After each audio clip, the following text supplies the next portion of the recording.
Okay guys, welcome to my Let's Play of Dragon Warrior, aka Dragon Quest. This is one of the oldest RPGs on the Nintendo. Dragon Quest, I believe now, gosh, I don't even know how many games there are. I want to say we're up to at least maybe like 13, and I could be wrong on that. I have played most of the later ones, but this is the first time I have played through one of the old Nintendo era Dragon Quests.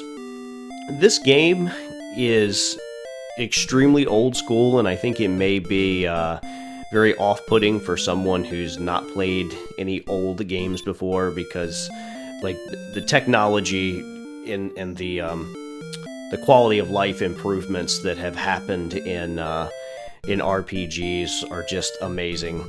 When you go back and play a game like this, you really appreciate how much things have changed. You'll notice that I called myself Kefka. That is actually a strategy. So in this game, your base stats and how you level up and everything are determined by what name you choose. And I don't actually know how the algorithm works and everything, but there have been people that have gone through online and tried to see what the mathematics is behind the scenes. H.C. Bailey, if you've never heard of him, really popular retro Let's Player, he's the one that recommended the name Kefka. I believe he said it boosts your... It leads to your strength being boosted really quick in the game. So this is where you start off, and that's the king that we're talking to here. I am recording this commentary after playing the game, because there's so much strategy and so many level grinding and things that you have to do. I thought it best to record the gameplay and then record the commentary afterwards, so that way I can give people a lot more tips now that I kind of know what to expect a little bit later on. You'll see right there, I actually had trouble even figuring out what I was supposed to do. In this game, you can't just walk up to a chest and open it. You have to actually hit start or the A button, and then hit search to kind of look around at your feet. And if you're not standing directly on top of the chest, you're not going to be able to pick it up. And I don't mean search, I mean take. Yeah, so you don't just open the chest, you take the entire chest with you. And you'll see I found some gold and a torch there. The king is how you save your game. So where you spawned in front of the king, that's where you save your game. I believe actually, I don't know how long it's going to take me to do this. I would say under a few hours. I know this is probably one of the shortest Dragon Quest games. The other ones tend to take like 30 or so hours. I couldn't figure out how to go down the stairs. I kept saying door, take, and then I realized there is actually something in the menu that says stairs. You have to actually go into the menu and click on stairs to go down the stairs. And you'll see it actually did take me several tries to figure that out. So we got to save a princess. I think that's our first objective here. And I'm going to go around and talk to a lot of people and just kind of explore the city here. And again, you can't just walk up to them and automatically start talking. You got to go into the menu and click on talk to talk to everybody. And at first I thought that was going to be annoying, and I guess it is to some degree, but it's not as bad as you might think. It's not that bad. All right, and again, I'm just going around, just talking to everybody.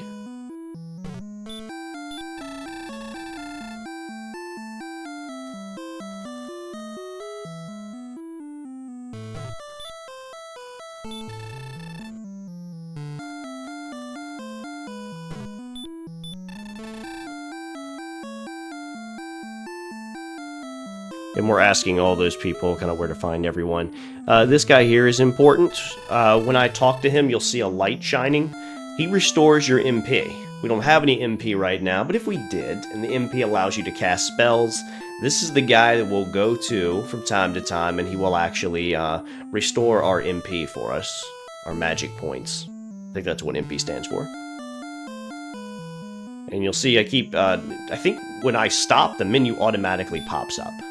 And here's some guards here.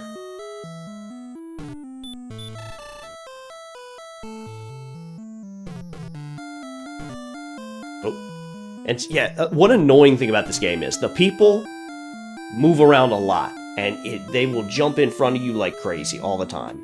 That door right there, I don't believe we can get in. I think we need like a special magic key. These people in green, these are merchants. You'll talk to them, and they will sell you things. But these guys don't actually sell anything in here. But in other places, you'll see the green merchants, and you'll be able to buy things from them. And again, we can't get into that room. We don't have a magic key.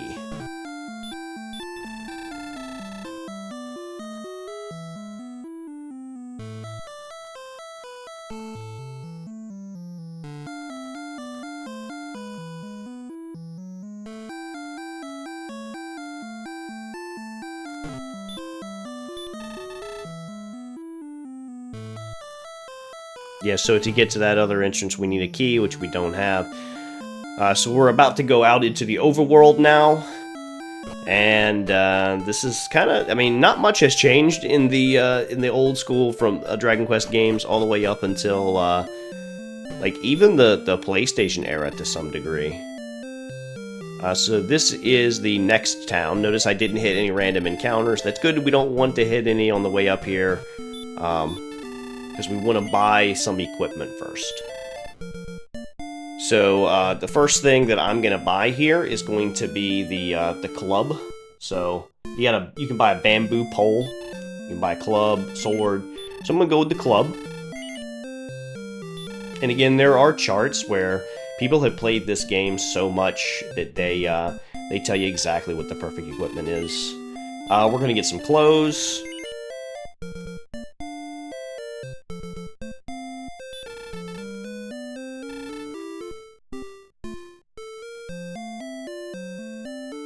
And I'm gonna go around and talk to some people some more in the town here.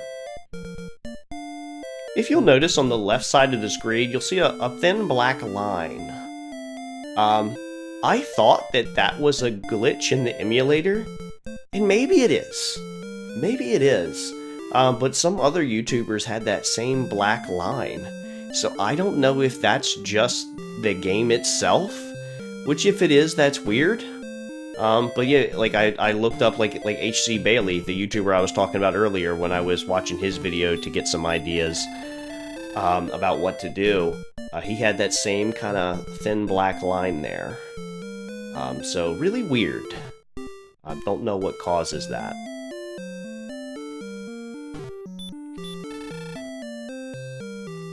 And that lady right there, we asked her if she was the princess, and she of course said no.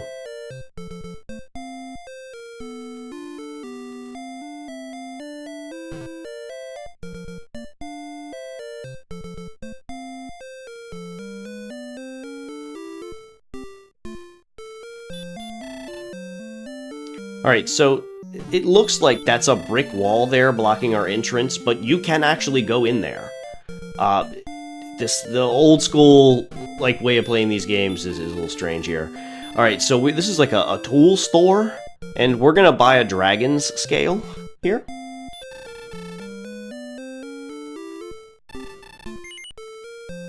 The dragon scale is kind of like an armor, but it does not actually equip automatically. The clothes and the weapons and stuff that we bought, they equipped automatically, but we had to actually kind of click on the dragon scale. Yeah, we have to click on the dragon scale to actually put that on and wear it and everything.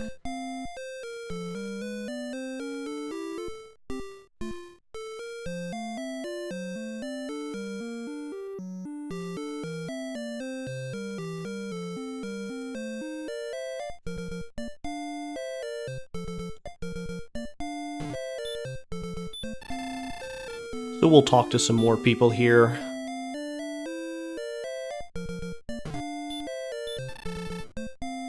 This guy here can remove curses.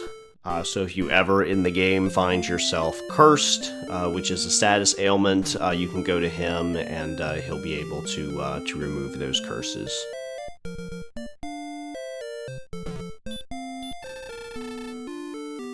And he warns us about bridges. So when you cross a bridge, you'll usually enter a territory where the enemies on the field will be slightly stronger. So if you're ever on the overworld map and you walk over a bridge, that's usually an indication that the enemies you're about to face are a lot more difficult. So the next big item that we want to buy is the copper sword, which is 180 gold, so we're not going to be able to afford that for a while. You see, we only have 20 gold right now, but it is something that we're going to want to eventually grind for. So we're at level 1. We're going to go out now into the overworld, and we're going to start fighting some battles. Now you'll notice the terrain. You see that there are trees above me and there's mountains above me. The terrain affects not only the enemies you face, but also the encounter rate. You see we have a red slime here. Combat in this game is extremely simple. We're going to start off really weak. It's going to take me several attacks in the beginning to kill these monsters. The slimes are a staple of Dragon Quest. Alright, now we get down into the mountains. The mountains have a much higher encounter rate, so when you grind, mountain terrain is the best kind of terrain to grind on. And you'll see we'll earn about one experience point for every monster or slime that we kill. These things are the most powerful enemy in this area, I believe, the drakes. They will take multiple attacks in the beginning to be able to finish off, and they don't give you, like, the amount of damage they do to you isn't worth it. Like, you only get 2 experience points for beating those, and they can really take your health down if you're not paying attention. They could actually kill you.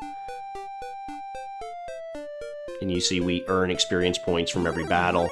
I'm not gonna... Well, I will eventually edit some of these battles out, if there's, nothing that I really need to mention here. But our level, or we are getting ready to get a level up here.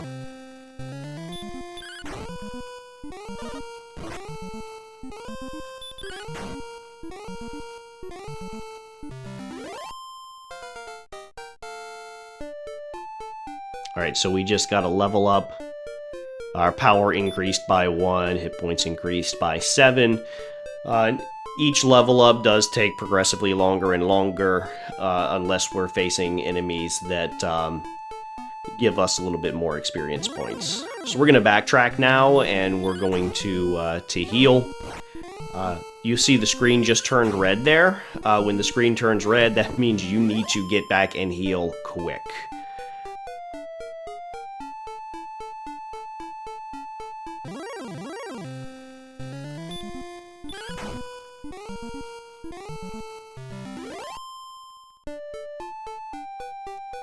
So right now the best way to heal is to go to the inn here, and it works just like any inn in a RPG.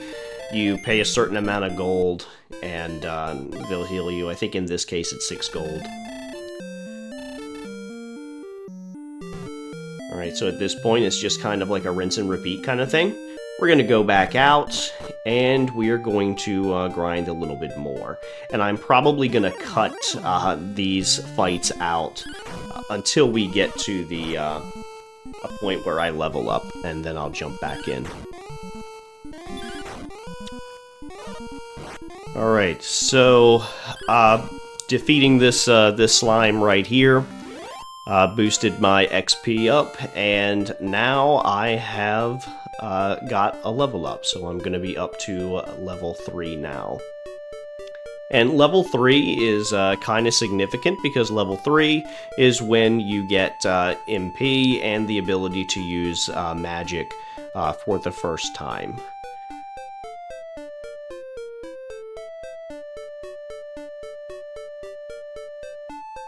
So I learned a spell, and the spell that I learned here was the heal spell. So now I'm going to be able to heal myself in battle. So going back to the inn isn't always going to be necessary. So you can just kind of like heal yourself using the heal spell. Unfortunately, using the heal spell does not heal you all the way. You might have to use the heal spell multiple times to get back up to full health, and you're probably not going to have enough MP to actually restore your health to full at the beginning of the game. But instead of paying to go to the inn, there is another way that we can heal up now. We can go back to this guy who restores our MP. So we've leveled up, we've gotten MP, and we've gotten a spell. So we can go to this guy. He's going to restore our MP by talking to him. And then we use that MP to cast the heal spell to heal up. But again, as I said, it's going to take multiple times. So it uses quite a chunk of MP. So you see I don't have enough MP to even use the heal spell twice. So I'm going to have to talk to this guy, restore my MP, use the heal spell again, then talk to the guy again. You could just go to the inn, but I feel like this is, you're saving money because we want to be grinding for that sword.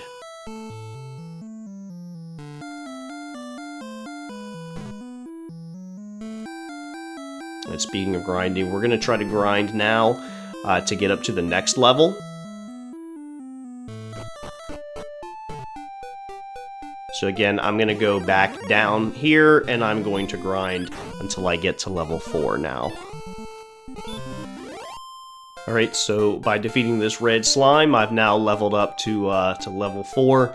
And when you get up to level 4, you earn, or you learn another spell. The spell that you learn here is the Hurt spell, which actually does quite a bit of damage. It's going to take a lot of MP, so it's not really worth using casually. But if you're fighting like an enemy and you're about to die, that could be like a Hail Mary move at this point. It can take out just about everything we're going to be facing early on in one hit. But I'm not gonna use that unless I absolutely need to. And once you get kind of like the copper sword, once we've got enough money to get the copper sword, it won't be an issue anymore. I'm gonna go ahead and heal up here, and then we're going to explore a cave. Okay. We're going to start heading north now into an area we've not explored yet. I'm going to encounter some random enemies, but I'm not going to, I'm going to keep them in the video because I don't want this video to... You're going to encounter so many enemies during this playthrough that I don't want to just keep editing every single one of them out. So I'll keep some of these fights in. They're not going to be much of a problem for us right now. We're going to go up to this cave here. There's a treasure chest in that cave that we want to get. Now, when you get into this cave, it can be kind of confusing because the cave is completely dark. So if you remember very early in the game, we picked up a torch, so we're going to use that torch. But even with the torch active, it's very difficult to kind of know exactly where you're going. So if you're kind of like playing this game and following along, you might want to slow down the speed of it if you're trying to follow exactly what I do, because this can get extremely confusing. But we're going to be looking for some stairs in kind of like the lower right end of the dungeon here.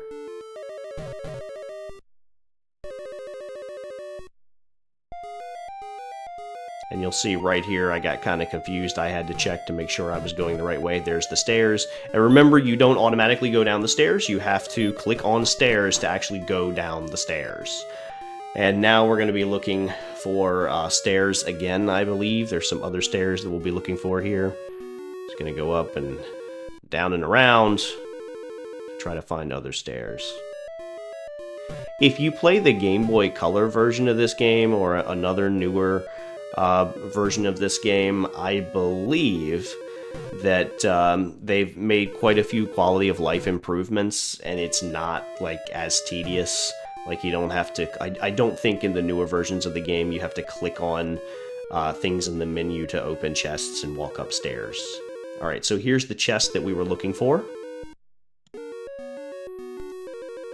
So when we open up this chest, and you'll see I accidentally clicked take, I clicked on talk. You have to click on take. There's a tablet. So basically what this tablet does is it just kind of gives you clues as to what you're supposed to do next.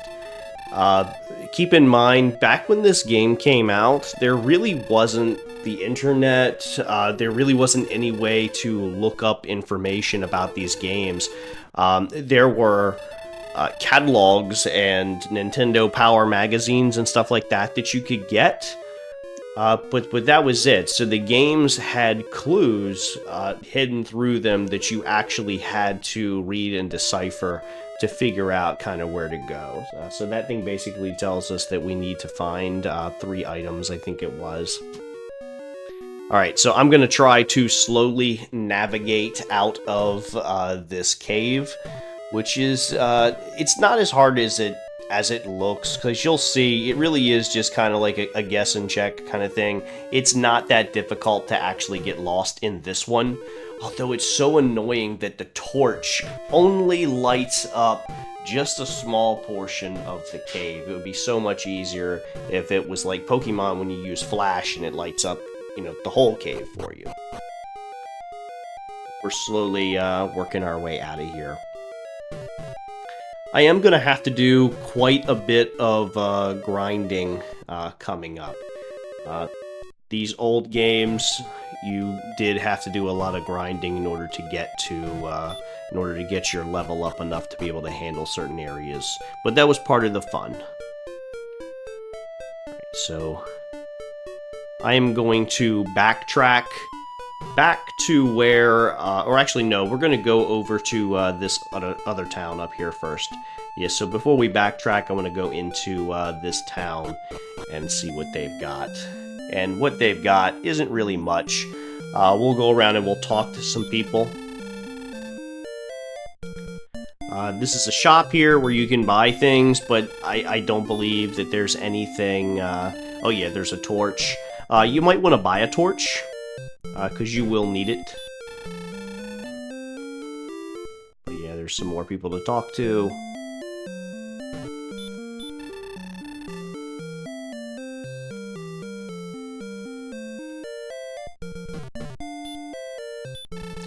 There's another inn, but I don't believe you'll really need it.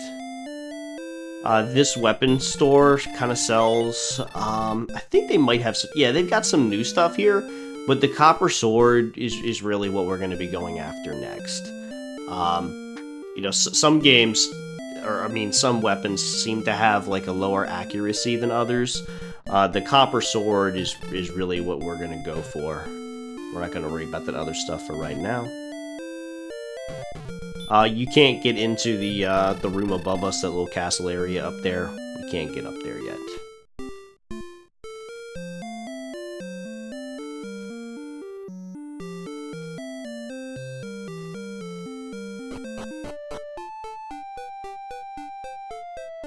Alright, so now I'm going to go back to where we started. So I'm going to go back down to the original village where we started here.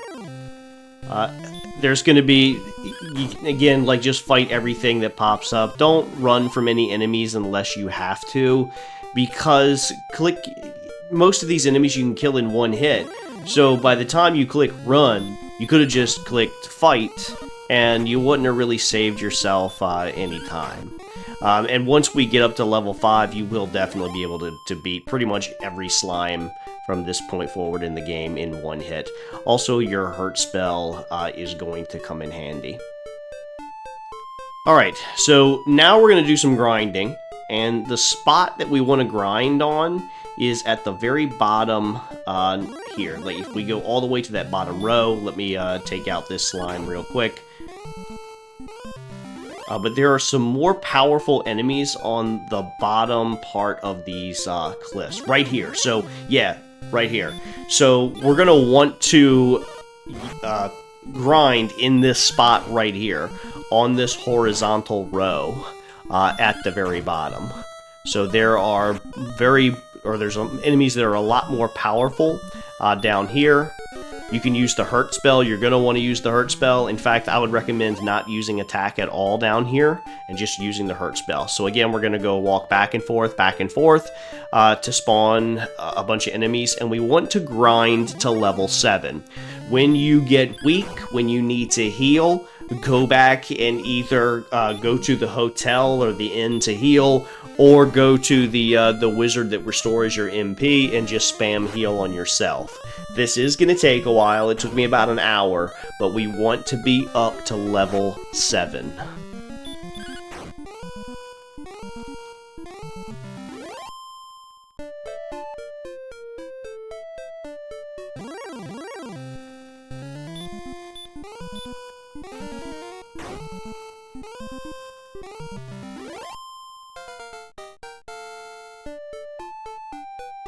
Alright, so with this enemy, I got up to level 7, and you'll see that I also am going to learn a new spell. The spell is Sleep, which does exactly what you expect it to. It puts people to sleep. Also, while I was off screen, I upgraded my weapon to the copper sword. You're going to want to do that. You're going to want to get the copper sword. Also, you want to make sure you get a torch. Do not forget to get a torch, because I forgot to get a torch. And it totally it messed me up, and I had to backtrack in a few minutes. The copper sword will significantly make your life easier. You won't have to rely on the hurt move as much as you did when you were grinding. So with the copper sword, you can do almost as much damage as the hurt spell. And right now, I am just healing up here, and we're going to be on our way. So we're going to be going to the next area now, which is a cave at the north western part of the map. We're going to actually cross a bridge, and if you remember, one of the NPCs told us that when we cross a bridge, the enemies we face get more difficult. So you will see that the enemies are going to get more difficult here. Alright, so we're going to go up, and again, you can't walk through those mountains there. And as I said, you don't need to run from the enemies, because these weaker enemies, it's quicker to just attack. I mean, it's pretty much, well, it's about the same amount of time to attack as it is running, so it makes no sense, really. You should just attack. If you can kill an enemy in one move, just attack it. Alright, there's the bridge. And again, once we cross the bridge, things will get a little bit more difficult. So you're going to start to see these guys much more often, but at this point you've dealt with them a lot by now.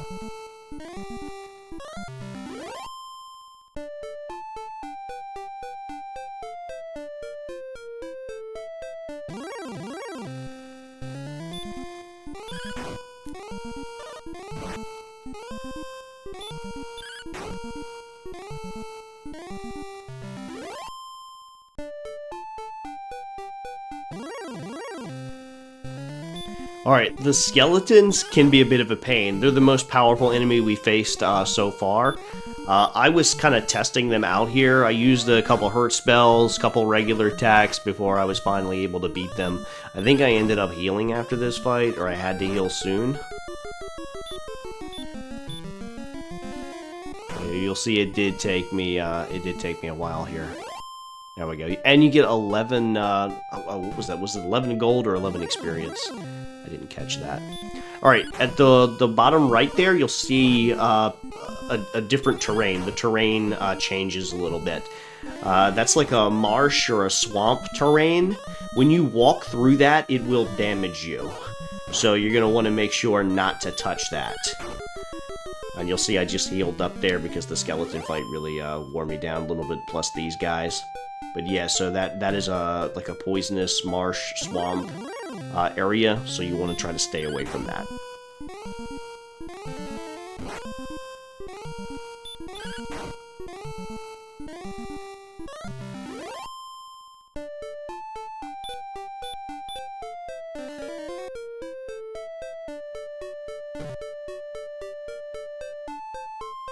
and we're coming up on the cave that we need to go in. Alright, you saw a transition there because I forgot to bring a torch with me. So I had to backtrack and buy a torch. That's why I told you when we were at both of those shops earlier, when we were at that shop earlier, buying a torch would be a good idea. And again, when I said buy the copper sword, make sure you also buy the torch. So yeah, so you should have the copper sword and the torch before you go into this tunnel. This is actually, you can get lost in here, and you're gonna see I do make several wrong turns, kind of moving around here. It's just very difficult, even with the torch, to kind of figure out where to go. Plus, the enemies in here are strong. You are going to have to save your MP for healing. I would not use the hurt spell unless you had to. I would try to take them out with fight, because you want to save that MP so that you can heal, because you are going to need to heal. You'll see that they do hit hard in here, and this is a new enemy as well. Yeah, so we're going to want to heal. Anytime you get into the red, heal, because the enemies hit hard and you don't want to end up, dying here.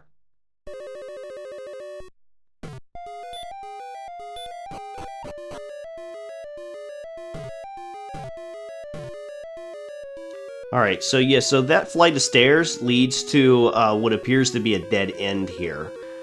So I went down this flight of stairs thinking this was the way to go, but it looks like this is just kind of like a dead end. At least I think it is, so I'm going to backtrack now, and we're going to go to the right, and kind of follow this around. Yeah, so we're just kind of staying to the right here.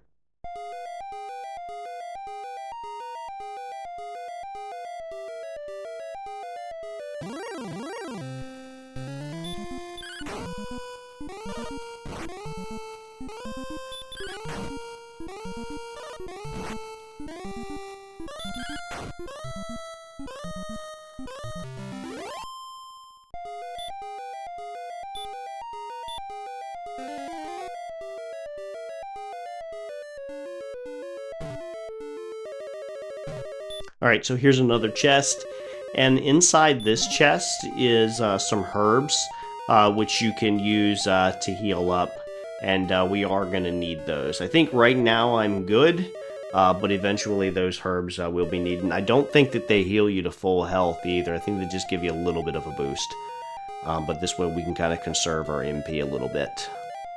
Now, as I started playing through this cave, I began to realize that I might be slightly under-leveled. Like, I thought level 7 would be enough to safely get through here, and I do survive, but you might want to level up to maybe like level 8 or 9 before going into this cave, because I did realize that some of the enemies in here, especially on like the other floors, were a bit more difficult than I anticipated.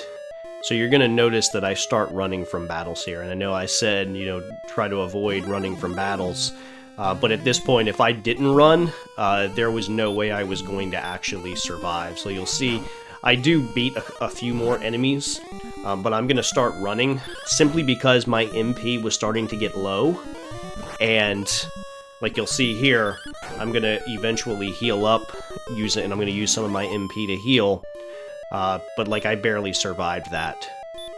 Now, one strategy you can use is you can put the enemies in this cave to sleep, but again, that's going to continue to use your MP. So once I got low on MP, I started to switch, and I just started running from all the enemies in the cave, because that seemed like the safest thing to do here.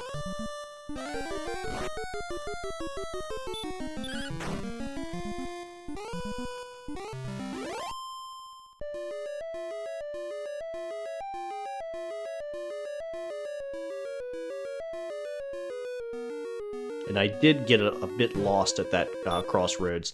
I really wish that the torch would show you the entire map. Yeah, so in that treasure chest, there's 11 gold. Now, the treasure chests that contain gold, sometimes the gold that you find is random. Like, I found 11 there. You might not find 11 when you play through it. It could be more, could be... I don't think it could be less. But the gold in some of these chests is random. And again, you'll see I got up to this this area there and got confused. Wasn't sure which way to go. Okay, so in this chest, there's gold. I got 117 gold, but that doesn't mean there always will be gold. This is a chest that could give you a cursed item. So if you get an item out of this chest, do not use it. It's cursed. At least I think it's always going to be a cursed item if you find an item in that chest. So just go ahead and save it and sell it. And you'll see I ran from that that skeleton there. I'm not messing around with enemies anymore. I only have 4 MP left. And the herbs do not restore your MP. The herbs restore your health, but not the MP.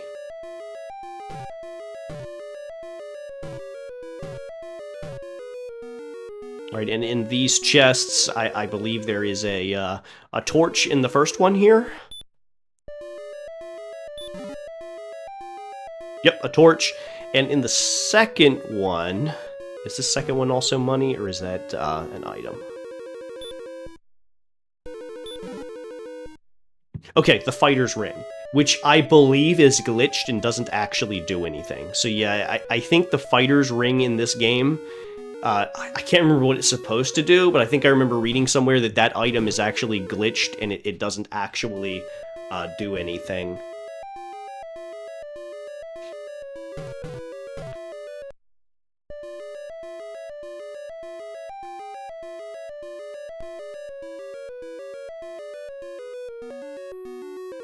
And you'll see there's so many crossroads or you know, crossroads, I guess, 4-way stops in this cave. I got really confused as to which direction I'm supposed to go.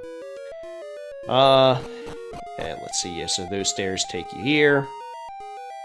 We're almost out. Again, I ran from that thing. Yeah, 4 MP. Not exactly something that I want to...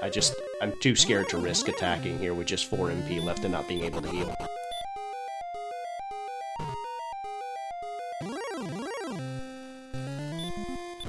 And you'll see that the encounter rate is pretty high in some parts of this cave.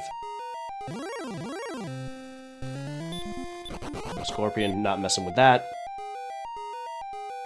And we're getting close to the end here. Just down here, and there should be some stairs right around here. Yep. Down one more. Yep. There we go. Here's the stairs. And we're free now. So now I'm gonna make my way back to the main town with the king, heal up, and then I'm gonna grind a little bit more because, as I'm realizing here, level 7 is not good enough to get me where I want to go. So I'm gonna grind up at least 1 more level here. The ghost, I can beat them no problem, so I'll take them out.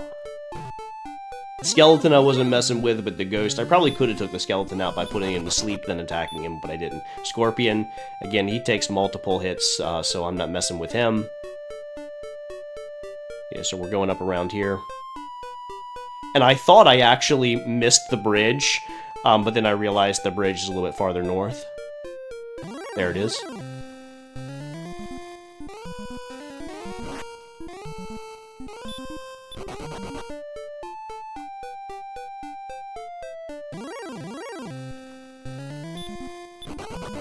They've got me in the red, so I'm going to go ahead and heal up. And I should be able to make it back safely at this point, because once you cross this bridge here, the enemies are much easier to beat. And again, you have higher encounter rates in certain areas. Once you get on like the grass, just the regular grassy path, the encounter rate drops significantly.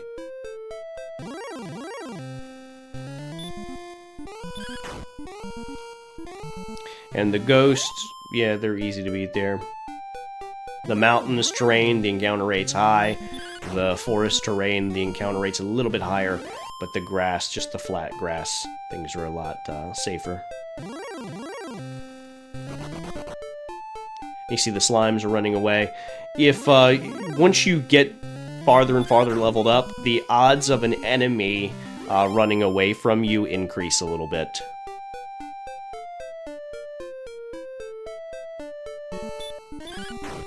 Alright, so with this fight here, I have now grinded up to level 8. And that took me about, maybe like 25 minutes? Maybe 20-25 minutes. You'll see that my XP, I had to get about 200 or so XP points there. The amount of gold I've got is also increased. I'm at 1,570 gold.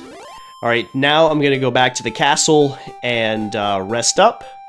Alright, so fully rested, MP and health is restored, and now we're going to go up to kind of like the next town, the next area here. So we're going to go and explore a new part of the map that we've not been to yet. And all of these enemies, they're going to be pretty easy to take out.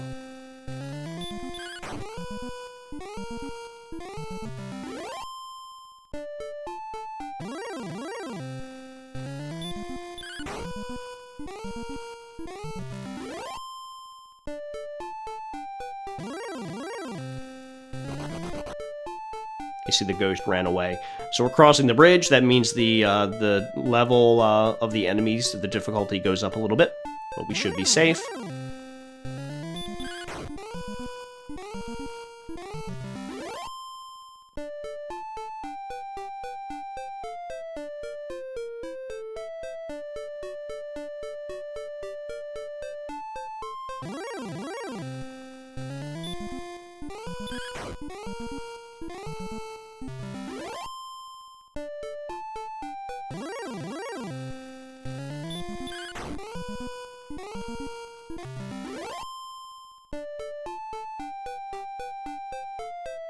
We're crossing a second bridge now.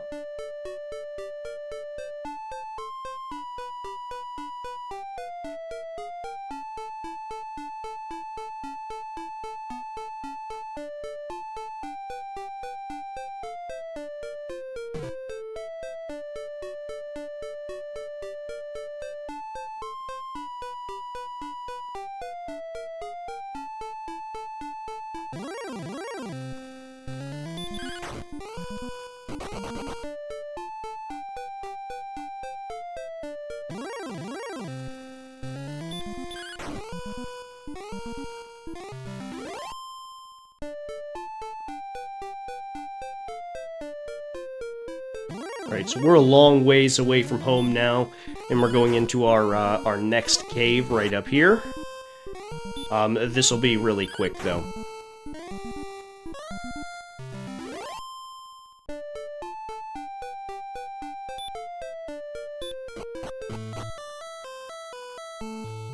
So the only thing really in here is this man that we need to talk to.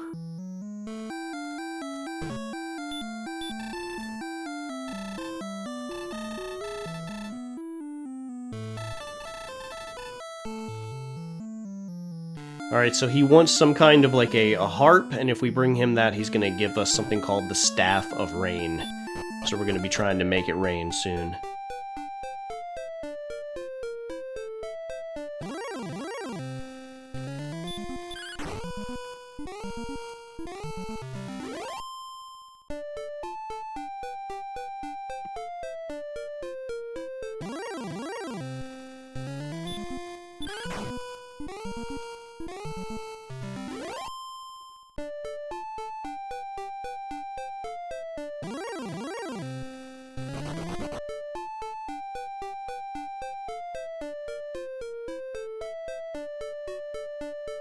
And we're going to explore another town now. And we'll talk to some of the people around here. And we'll also get a little bit of an idea of where we need to go.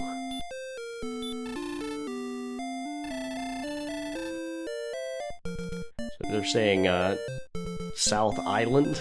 Look out for a South Island. Person's just asking me to save them.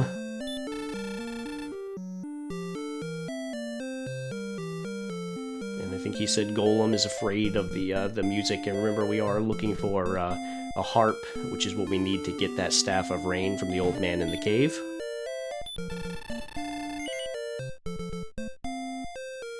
So let's look at the weapons and armor over at this shop here. We have 1,600.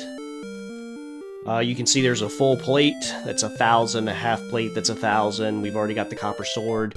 I didn't go with the hand axe, because I'd rather save up. I mean, I believe the hand axe is stronger than the copper sword. But I'm trying to show you the most efficient way to beat the game possible, and I don't think you need to buy the hand axe. You see, I'm doing just fine with the copper sword and spells.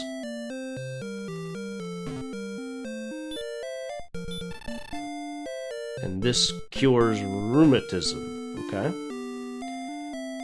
Now, to talk to this man over here, you're going to have to walk through the poisonous swamp to get to them, so you'll see that I will take damage. Like, the screen will flash a little bit, signifying that as I walk across these poison tiles, that I am taking a little bit of damage.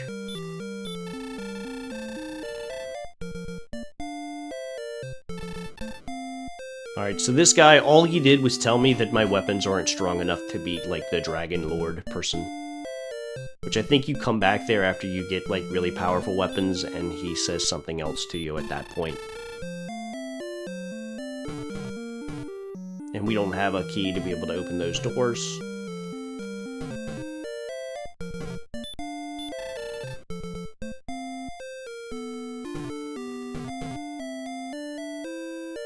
And we'll talk to these guys.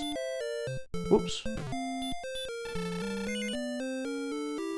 He's asking us about the Southern Island. So they keep saying, you know, the Southern Island has very powerful monsters on it, so of course we're going to have to go to that Southern Island.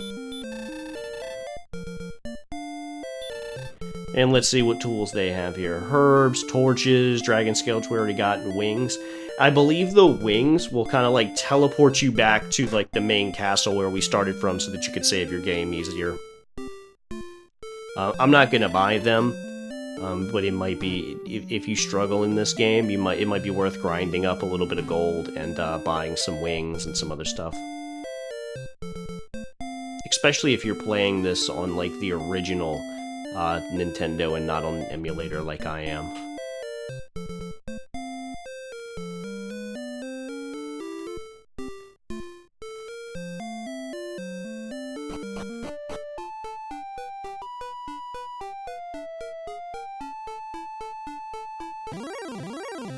So we're going to start heading to the next area now, and for now we're going to wipe out every monster that's in our way. We're going to try to avoid running for right now, although towards the end of our journey we're going to eventually run out of MP and we're going to have to start running. None of these are enemies that we haven't faced before, so nothing should be that hard to handle.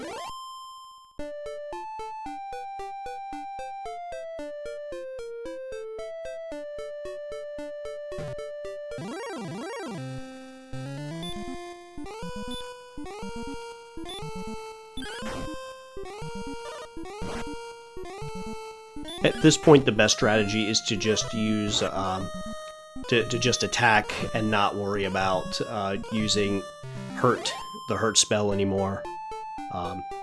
Attacking is really the best way to go here. We're gonna have to get sliced up by the swamp here. You see, you see how bad the poisonous swamplands damage you? Like, it knocked me down almost from full health there. And I'm gonna have to probably heal again before I go inside. Yep, already in the red. But the good news is that should be it. We should be okay to go inside the tunnel now. So this is actually a tunnel. For now, there's different ways that you could go in this tunnel, but for now, we're just going to head south, and I'm going to use that torch that I found in the other cave. But yeah, the goal for here is to head south, and I think to the left, There are some other things that we can do inside this tunnel, but for now, we're just going to try to get through it as quickly as possible. And there are some really powerful enemies. I am going through this at a lower level than most people would. I feel like most people would try to be up to like level 10 or 12 by now. I'm going through at level 8 because again, like my strategy here is to show you the most efficient way to beat the game. So you can see I am able to progress through at level 8, but I am gonna have to start running from enemies in a little bit.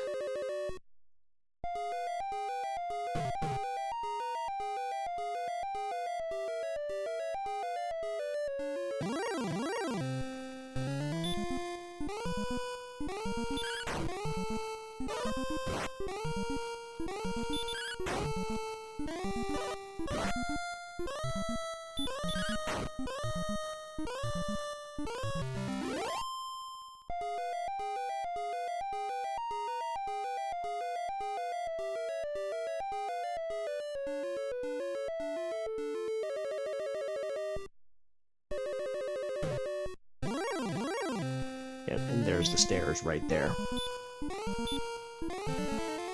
And you'll see I'm starting to use the sleep strategy here. And the sleep strategy is good, but you see that thing woke up.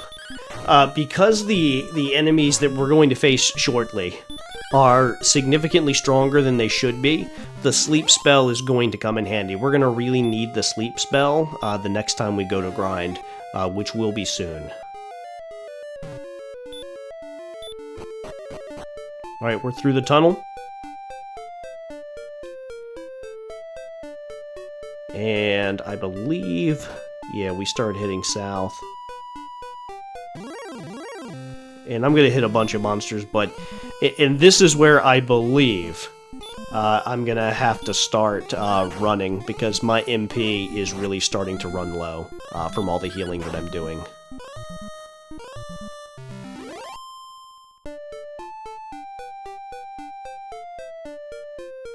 And yeah, I need to head south. Here.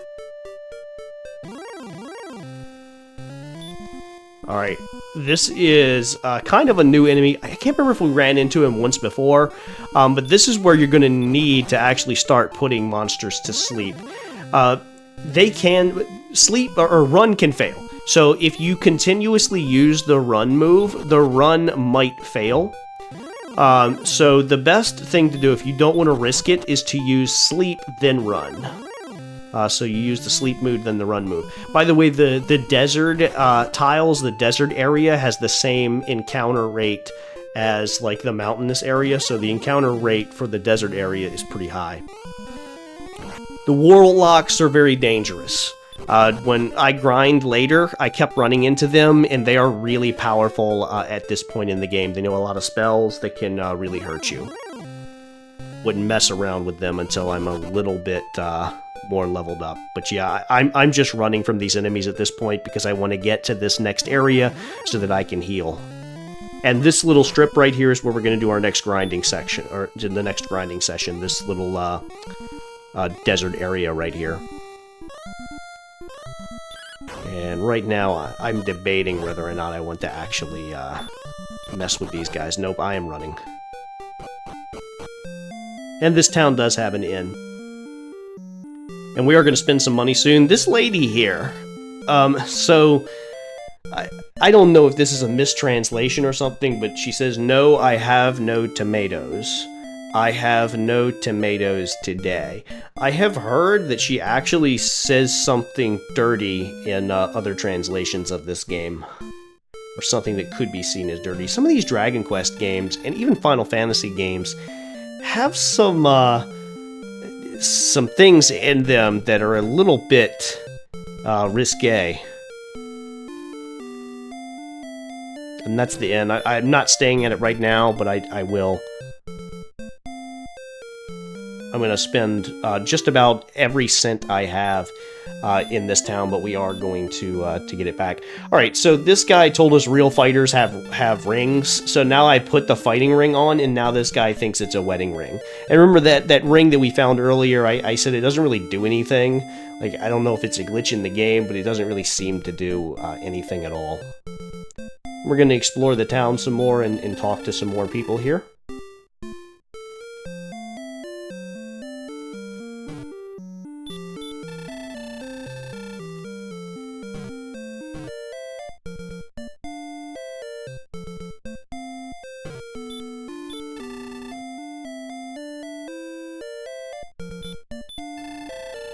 Notice how we haven't fought any, like, boss fights yet. Any, like, major, like, boss fights yet. And I'm guessing that's because I feel like if this were a Final Fantasy game or one of the newer Dragon Quest games, we would have already fought, like, a opening boss, a tutorial boss or something like that, and we haven't really had that yet. And I'm thinking that it's because, like, because this was the first, like, big RPG, you know, of this kind of scale, they hadn't really come up with the idea of having, like, boss fights, kind of like every section of the game. I plan on playing the original Final Fantasy in a couple of weeks, so we'll have to see how that game kind of compares to this.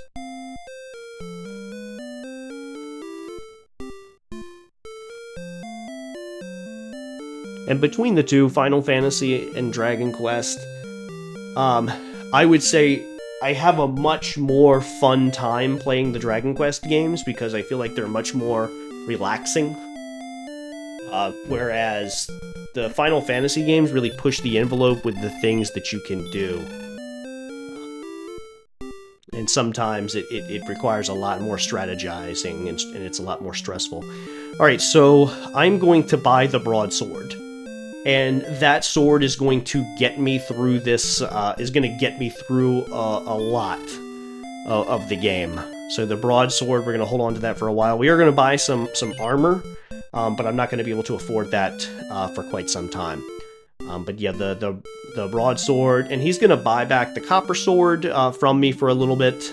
Every time you buy something in this game, if anything that it automatically equips it, and anything that it's replacing will automatically get purchased from you. So we used a ton of gold now. Now we're down to 276 gold.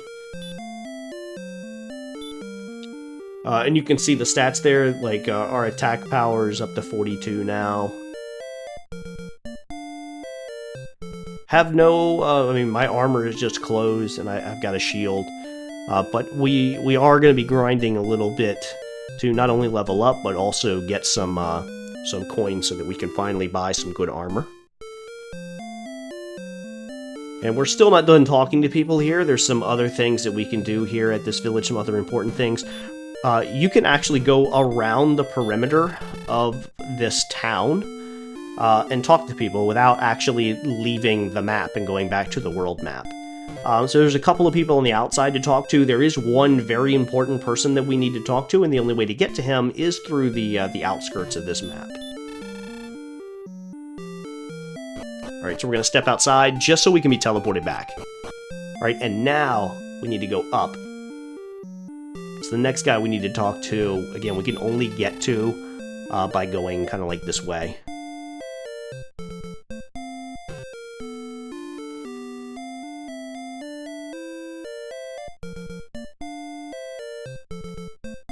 Alright, there he is. So not this guy, but you can't get here any other way except for going like that. We need to go in here. Alright, this man here is going to sell us some magic keys. Now, I believe you can buy a maximum, I think, of like 6. I need to buy 4, maybe 5. But I'm only gonna, I think, buy 3 for right now, because I still need to heal up at the inn, and I'm not sure how much the inn is going to actually cost. So for now, I'm just gonna buy 3, and then I'll see I'll go use the inn to make sure I have enough money to use that. Then I'll come back and I'll buy another key. But, yeah, I definitely need to finally go to the inn and rest up.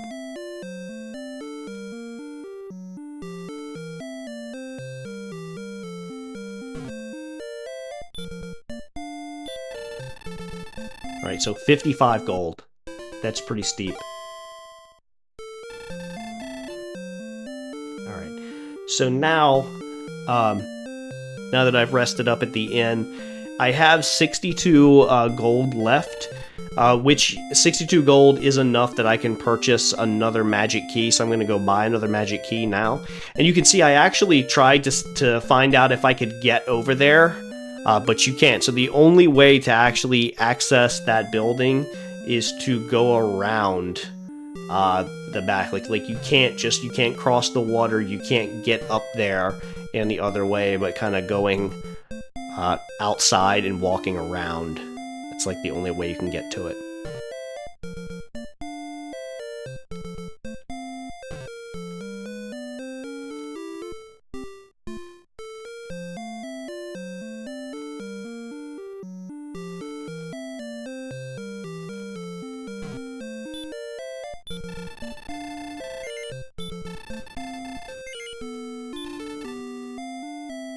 Alright, so we've purchased a fourth key now.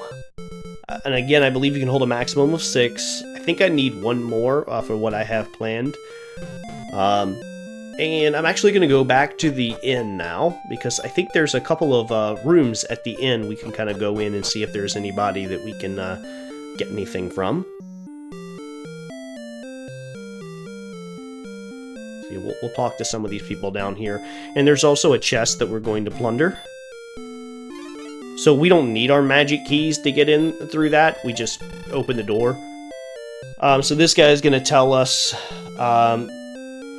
He gives us a hint as to where to actually find something. And we're going to go through this door and steal this chest. And that has wings, so that's the item that teleports us back to the castle. And since the castle is such a far ways away, we'll definitely be using them at some point, I believe. Some point soon. Alright, now, we're going to have to grind up to level 10. And this is going to take, probably about an hour. So, yeah, and unfortunately, that's the downside about these early games. These early RPGs, they are very grind-heavy.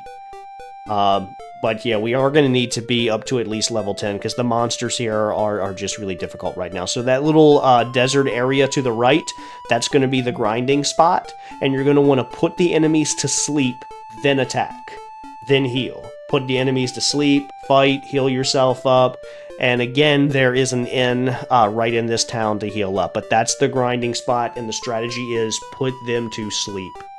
If you're not putting them to sleep, you're gonna have a bad time. Alright, so I have grinded up to level 10 now, and I've learned some new spells here. Radiant is what you can use in place of the torch, and Stop Spell is a spell that makes it so that the enemies can no longer use spells against you. And Stop Spell is kind of interesting because if you use it and it connects, for some reason the game doesn't, or the enemies don't know that they can't use spells, so sometimes they'll waste their turn trying to use a spell even though they can't actually use it. I don't really use it that much here. Now that I've leveled up to level 10, more importantly, I've also managed to get over 3,000 gold, and I'm gonna buy the full plate armor here. The magic armor, I would say is a little bit better. It also restores your magic a little bit, like every several steps it restores 1 MP. So in that sense, it's really helpful. But I don't really think you need it. I think that the 3,000 gold, instead of grinding up another few thousand, you're better off to just invest that 3,000 gold in this, or in that armor. Now, with the armor, I can actually take these enemies out much easier without using sleep. I use sleep right there, but you're going to see it's not really that necessary. The enemies with that armor are not going to be able to damage you as much, which means it makes grinding a lot easier. And unfortunately, I'm going to have to do a little bit more grinding. I want to be up to level 12. So I'm going to kind of stay down in this area and grind up to level 12. It's going to be a lot easier. Again, I'm putting them to sleep here. Or I'm trying to, at least. You'll see with the Warlock, it didn't actually work out that well. But yeah, I'm going to grind up until I am at level 12. Alright, so once again, I have grinded up a couple of levels. I'm at level 12 now. There's a quick look at my stats, and I also learned a new spell outside, which will teleport you outside if you're in a cave. My character is a lot more powerful, so having the armor that we purchased makes it so that these enemies, which used to easily be able to kill us, can barely damage us now. And you can see here, I'm no longer using sleep, and yeah, he's only able to take like 5 HP from me when he used to be taking like 10 or 12 HP. And it only takes me like 1 or 2 hits now to take out just about every single enemy we're facing kind of in this area. I am going to head a little bit farther south. We're going to go to an area. I'm going to start off taking out most of these enemies, but you're going to see the encounter rate in this area. I don't know if it was just bad luck, but I started hitting so many enemies down here that it got to be just really annoying, and I started running from them because I was concerned that I wouldn't be able to make it back without running out of MP. But you're just going to see me encounter so many enemies, and they don't put up much of a fight at all.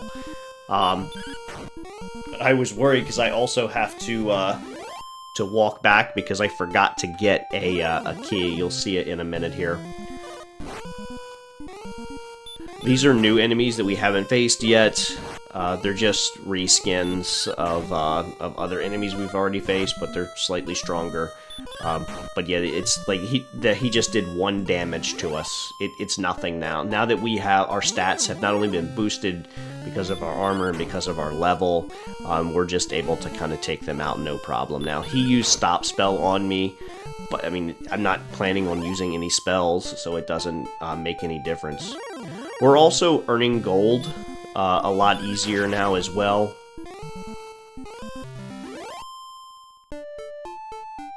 See, the amount of gold I have is really... Alright, these guys here have a ton of HP. And they can actually they can actually hurt you a little bit. Yeah, 7 damage here, 7 damage there adds up. You'll see my HP is actually starting to fall. And at this point, I just got annoyed and started running from these battles coming up.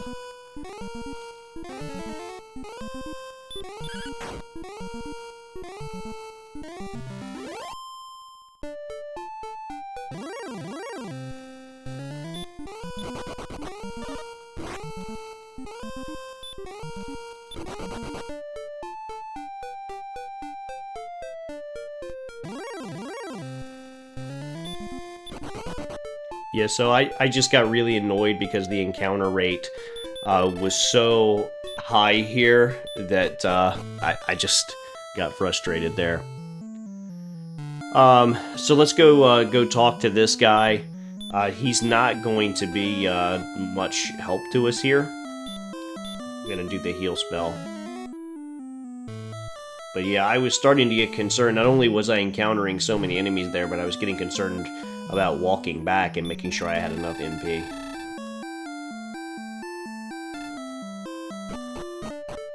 Alright, so that guy kicked us out.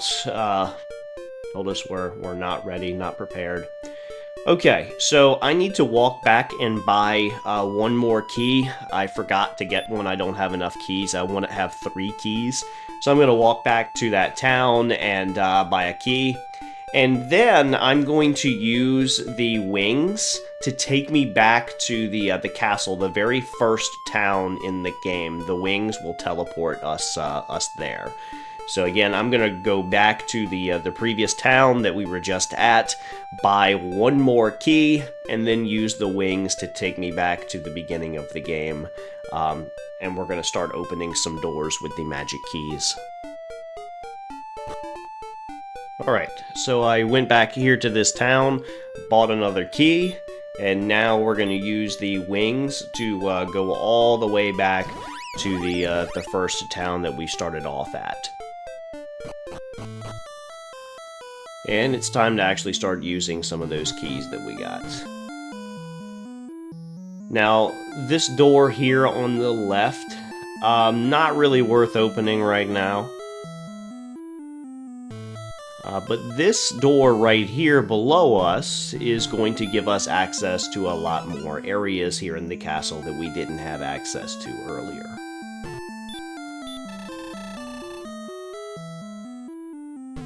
Yeah, so we're going to be able to access the castle cellar.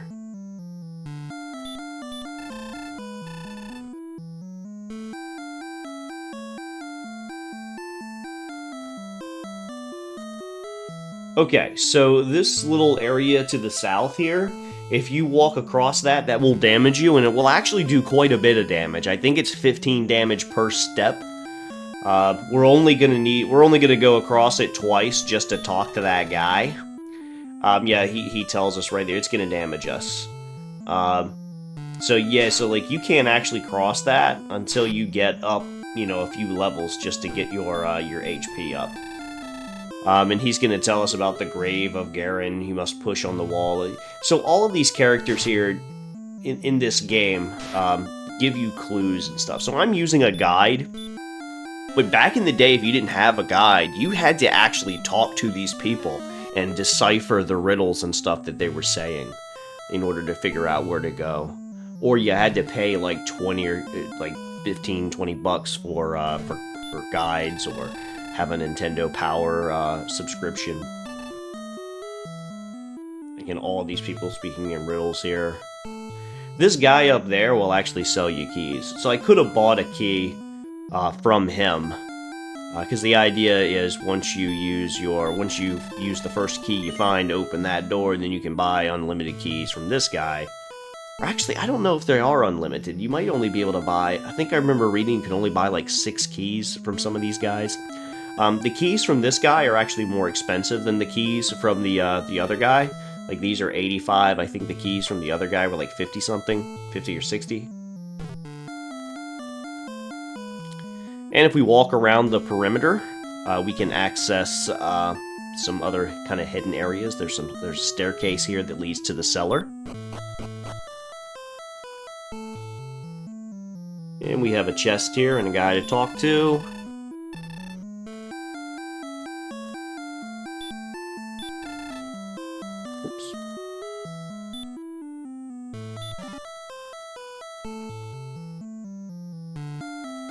Alright, so I believe that is one of the 3 items that we were tasked with finding. Alright, so I'm at another town now. This town is at the top left. We've been here before. You know, the north western kind of most town that you can get to for right now. And we're going to use those keys to go inside of this huge structure right here. By the way, when you choose door, it automatically kind of uses the key. You don't have to like click on the key or anything. It just automatically like takes you in. Alright, so we'll talk to these people here, and then I'm gonna open up those 3 chests. I don't really think that anything in these 3 chests are that useful. The door on the left, do not waste your key on that door. That is a trick. You open up the door, I believe that the guys in there don't tell you anything useful at all. Like, one guy says, talk to the other guy, and the other guy says, talk to the other guy.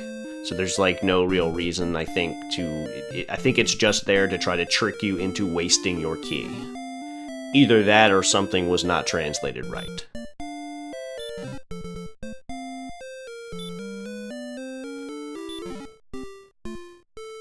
And we got a torch, but we're not really going to need the torch because now we have that spell that can light up caves and dungeons and stuff for us. But yeah, there's no need to open that door. Those people don't tell us anything. But this is a hidden passageway that we can access now.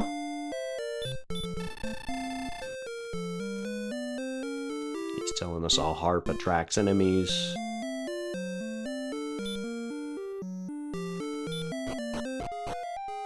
Okay, so now we're downstairs. And this area does have enemies, and we're going to test out that new spell of ours that allows us to see in the dark without using a torch. The Radiant spell. The Radiant spell has kind of a time limit. So it's not a time limit as in you have X amount of time. It's based on steps. So I believe it's 200 steps. So I think after 200 steps, it goes away, and it will also start to go away slowly. Like I think after like 150 steps, the light weakens, so it gets smaller. The area that you can see gets a little bit smaller, and I think all the enemies in here are really easy to beat. There's some chests up here that we're gonna check out. A little bit of gold. At this point, grinding for gold is a lot easier. Like, already we almost have enough for that magic armor. And a herb. Which, the herbs aren't that good. I mean, I think I had one, and I never even used it.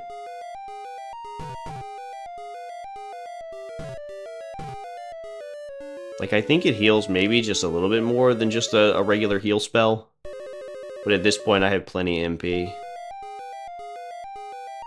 And we're going to use our... I can't remember if this is our last key or not.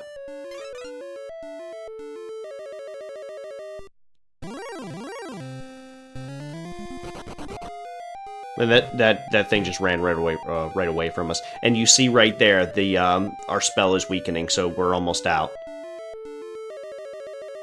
And we're going to go down these stairs now.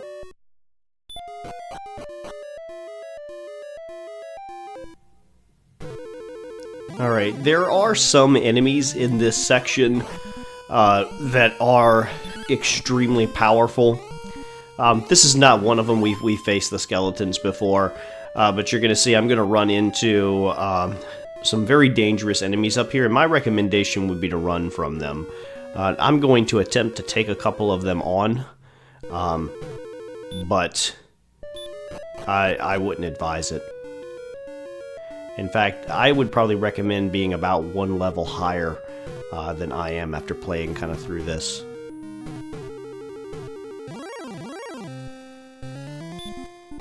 Alright, the Wraith Knight, my recommendation right now is to run from this guy.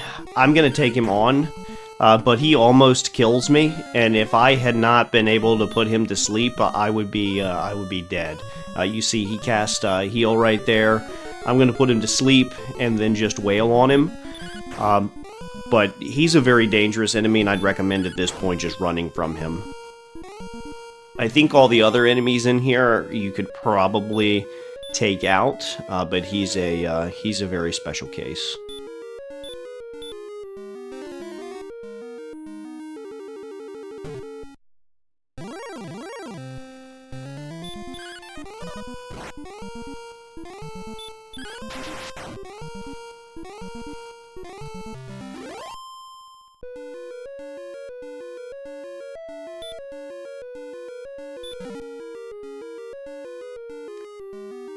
So this item is a cursed item.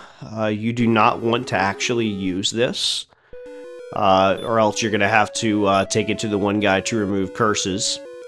But yeah, so in Dragon Quest, there are some items that are cursed. In other words, like I'm not actually sure how it works in Dragon Quest 1, because I'd never actually used the cursed belt.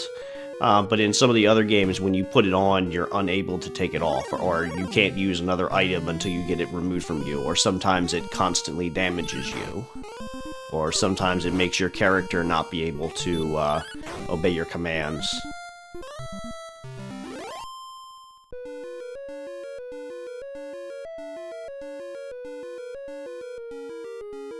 And you notice that now my Radiant spell has kind of worn off, so I'm going to reuse Radiant now to give me a little bit more sight so I can navigate back.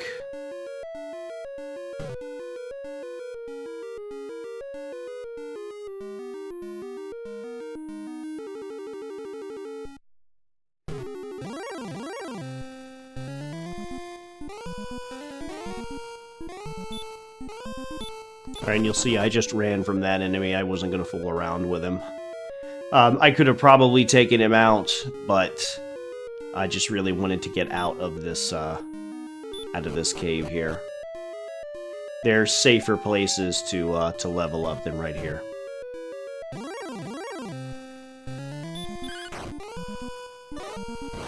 And the skeleton's safe to take out. He's not going to kill you.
Alright, so this is what we were looking for, a silver harp.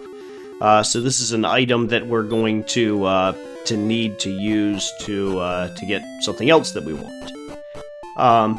So that item right there, we can just use that new spell we learned outside to teleport out of the cave without going through or without backtracking.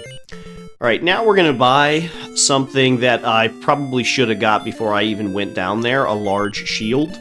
So that's going to boost my defense up quite a bit. And now I'm going to need to do a little bit of grinding here. So you see my My defense now, defense power is 55. If it was 56, it would make grinding a little bit easier, because then you could take on those wyverns or waverns. But anyway, I'm going to go back to my favorite grinding spot in a few minutes and grind up a level. But first, let's talk to this guy. And I'm going to buy a ton of herbs, just in case I run out of MP and can't heal myself. In battles, it's a good idea to have a bunch of herbs, so I'm going to buy as many as I can. So I'm just going to click, I think you can carry 5 or 6 maximum, so I'm going to continue purchasing them until it says you can't carry anymore.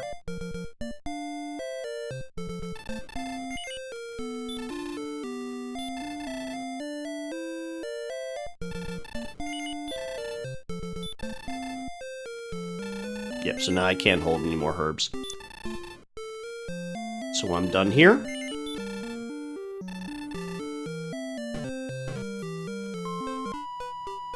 Alright, before grinding, I want to take care of trading the harp. So this location is kind of like the middle north of the map. We've been here before, and basically what we're going to do is trade the silver harp that we got back in the cave there with this guy, and he's going to give us one of the 3 items that we need to locate. So yeah, he takes the harp, runs away, and now we're going to open this chest, and it's the Staff of Rain now.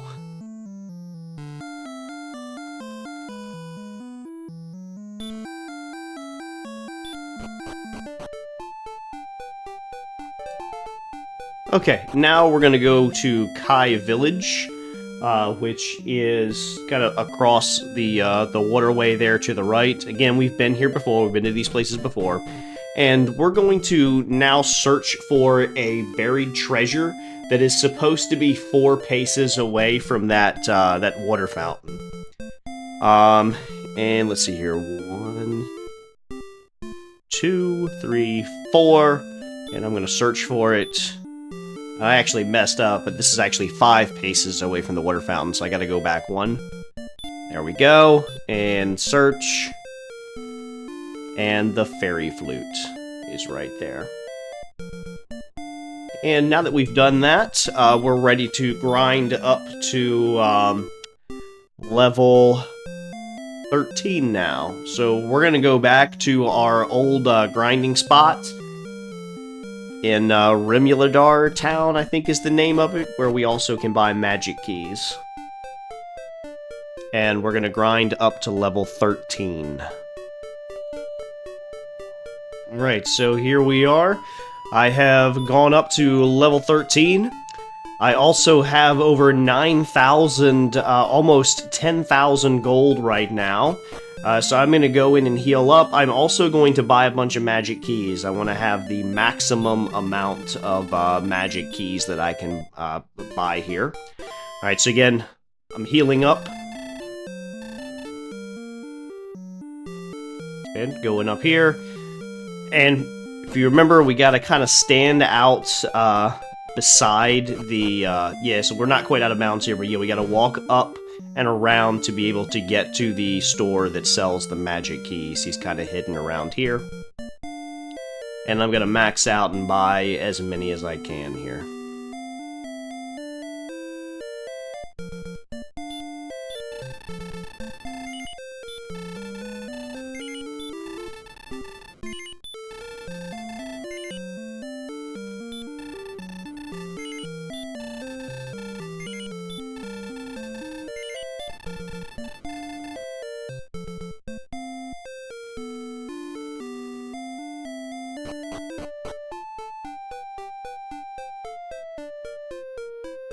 Alright, so now we're gonna proceed with the main story here. We're done grinding for a little bit. We need to go over to the underground passageway. So I'm gonna walk over there. I don't think it's that far away from where we are, and I'll take on all the enemies that kind of show up in my way. But yeah, we want to get over to the underground passageway. And if you remember the last time, or the first time we used it, and all the other times that I've used it, I kind of went straight up and down. But there is kind of a section off to the right of the underground passage that you can use, but there's a very dangerous enemy there. We are now strong enough that we can take on that very dangerous enemy. So we're past the halfway point in this game, probably almost about 2/3 of the way through the game, and we're getting ready to have, I guess, the first real boss fight in the game. It's weird because, you know, this was the birth of JRPGs. You know, you're used to having boss fights in every dungeon. We haven't really had that in this game. So the fight that we're getting ready to participate in is going to be like the first, I guess, official boss fight, and it's not even really going to feel like a boss fight. All right, so I'm going to use the Radiant spell so that I can see around me here and heal up. Gonna want to make sure you're at maximum health for this fight. It can be hard, but I don't think at this level it's going to be much of a challenge as long as you know what you're doing going into it. All right, you see that door right there? That's what we're going to be going for. So we're going to go all the way up to the top and then loop back around and go through that door.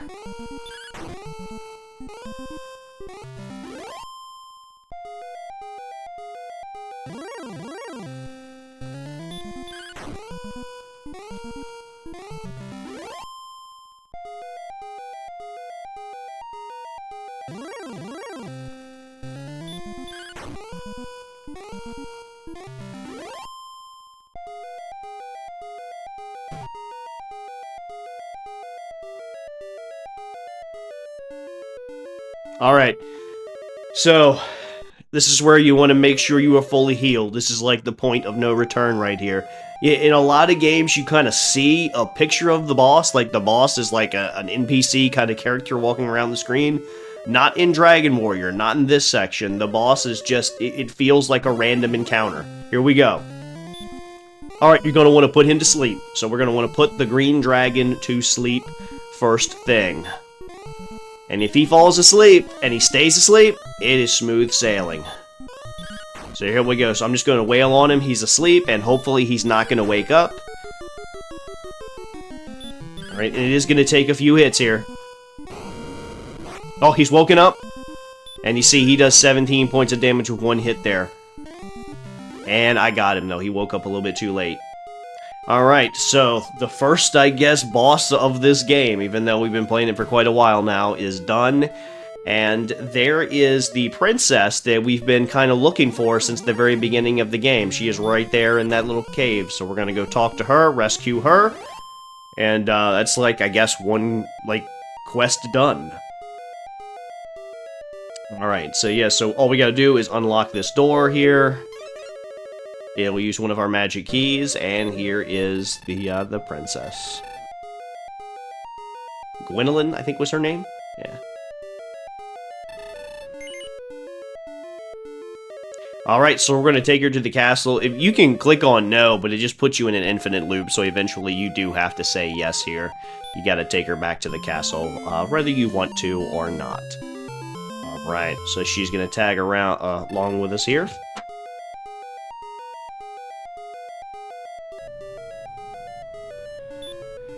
So we've rescued the princess, and now we're going to teleport outside. This way we can speed things up. We don't have to walk back through the cave. And now, since her dad is the king that's at the very beginning of the game in the castle, we can use the return spell to quickly teleport back there so that we don't have to walk.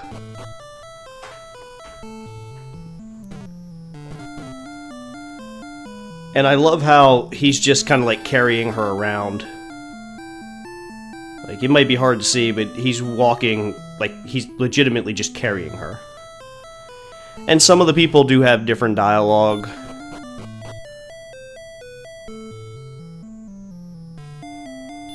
And we're going to take her to the king.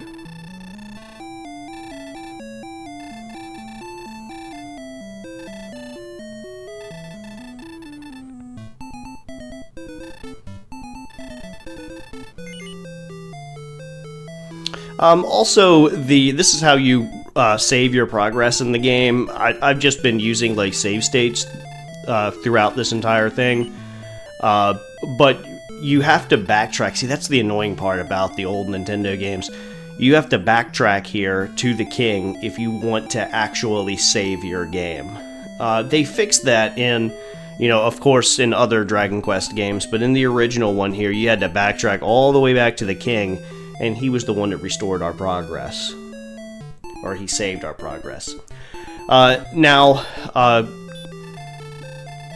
Gwendolyn gave us a special ability.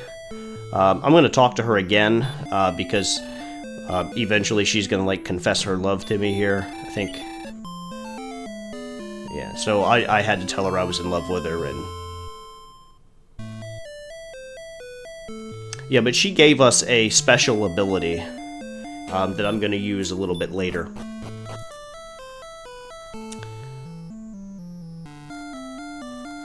It's not actually that helpful.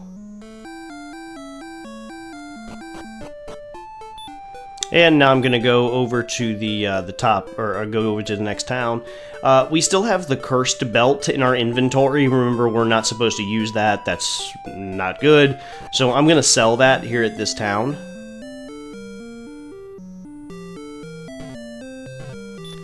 First thing, though, I'm going to open this door.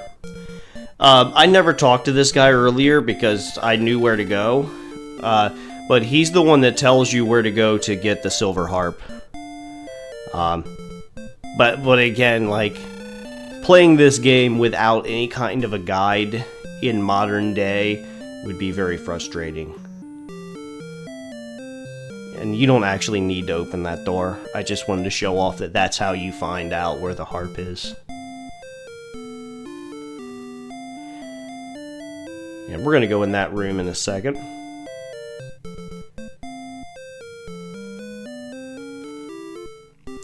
But I just want to sell this cursed item because I have no need for it, and he'll buy it.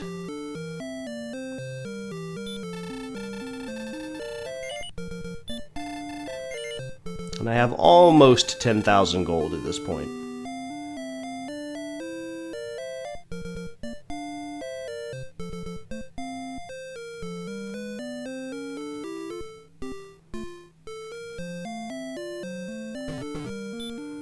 And we're going to go inside this house here. And this lady here sells a very useful item. So this is fairy water. When you use the fairy water will repel enemies. So you can use, if you're planning on walking a very long distance and you don't want to get attacked, you can use the fairy water and it will act as like a ward. It'll ward off enemies from attacking you. So I'm going to buy one because we're going to go for a pretty long walk to the next area. We're progressing with the story mission now, or with the main story here. And I don't want to have to constantly fight enemies every couple of steps. We are going to a very dangerous section of the map. And once that fairy water runs out, I'm going to be running from literally almost every enemy that we encounter because it's going to get very dangerous. You really should be like level 15 or 16 to go to this next area here. But I'm going to use the fairy water and I'm going to run in order to survive. But yeah, this part of the map we've been to before.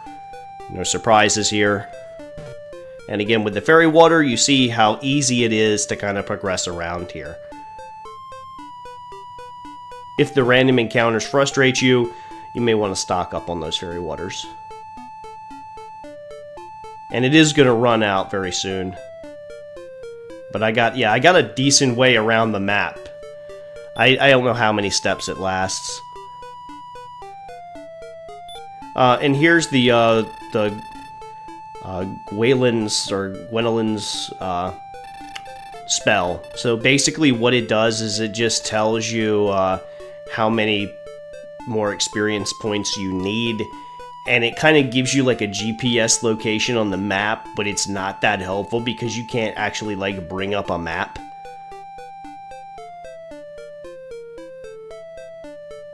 Alright, so again, the enemies around here are going to start to be difficult. The wyvern, I can fight him. I would strongly recommend just running from everything. I attacked a couple of these enemies and tried to beat some of them, and I was successful, like with the wyvern right there. But you're taking a risk. I would literally just run from everything. Especially this thing. Do not engage with this thing.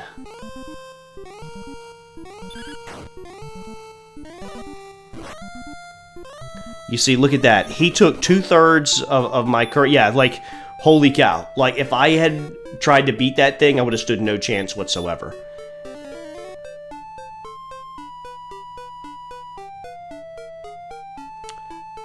Alright, yeah, so from this point forward, you're going to see me running from almost everything except the wyverns, because I can attack them and beat them no problem. But he does slowly wither my health down, so I honestly recommend just running from everything here. There is a town here, but this town has kind of been destroyed, and there's actually powerful enemies in this town. Like, you will get random encounters in this town, so I just kind of popped in to show you what it looks like, but we don't want to fool around with that yet. That's not why we're over here. Run from all these people, just run. And the encounter rate is extremely high. I was constantly running into enemies here. But yeah, we want to run from everything. Run.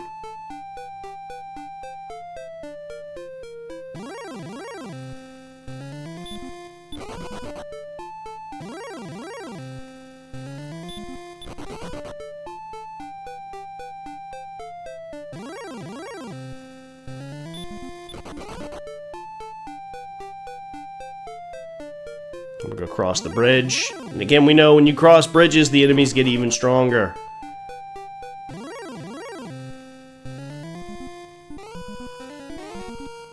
Alright, now this one was tricky. He put me to sleep, and he pretty much knocked me, he almost knocked me out there with one hit.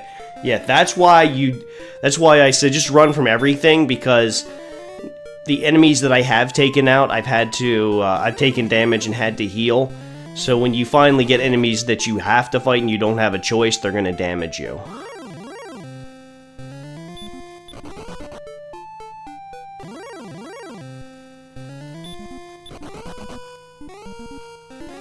Oh boy, and he blocked me and he cast stop spell.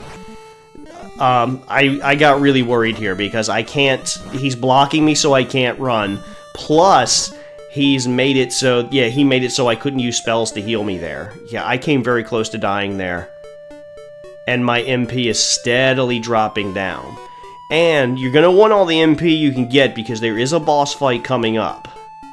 Yeah, the second, I guess, kind of boss fight that we've had this game. Yeah, you don't wanna, yeah.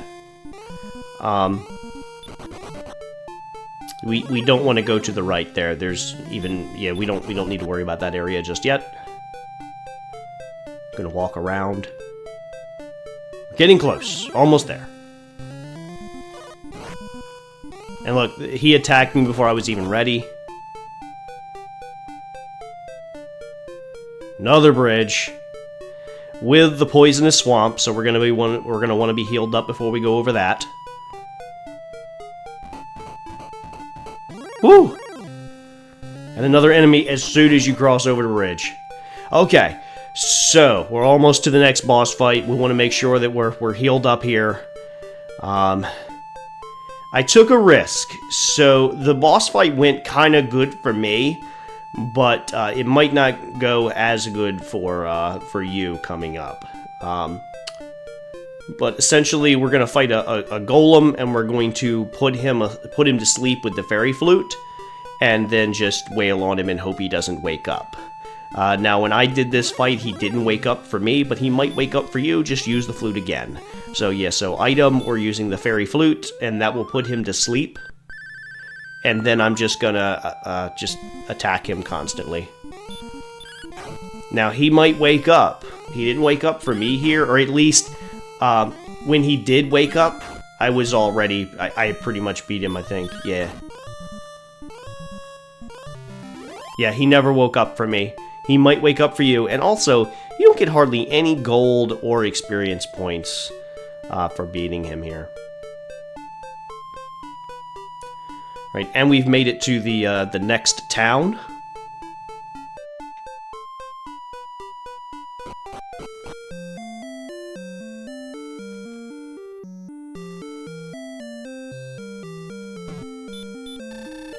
We're going to explore this a little bit. Cantillon, I think, is the name of this place.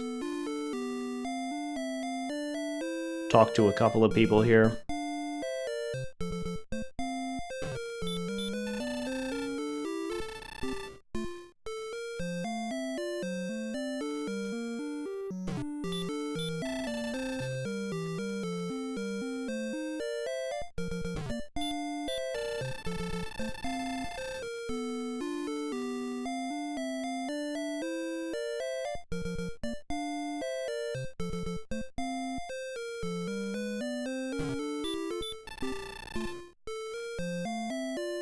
Alright, so they're talking about special armor here, so we'll investigate that in a little bit. I do need to heal up, so I'm going to try to find the inn here, which I believe is, yeah, to the left there.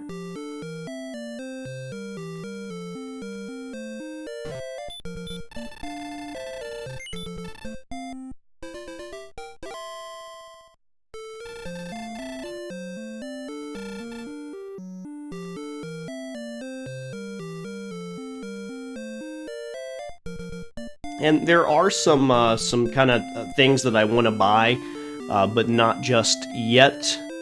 We still got a little bit more exploring here to do.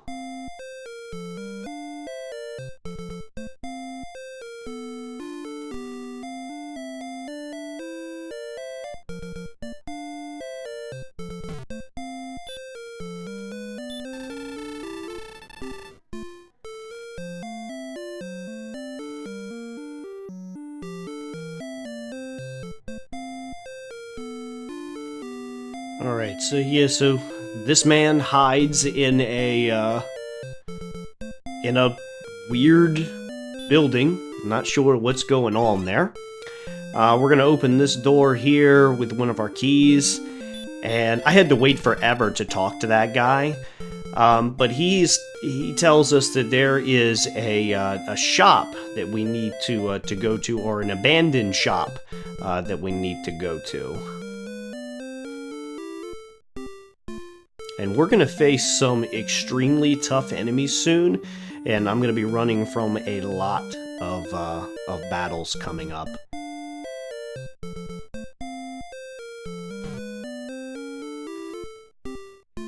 But yeah, so like this entire like little building there seems to be like I don't know what that is. If it's like some kind of giant gazebo thing, or yeah, I have no idea. This whole area is kind of weird.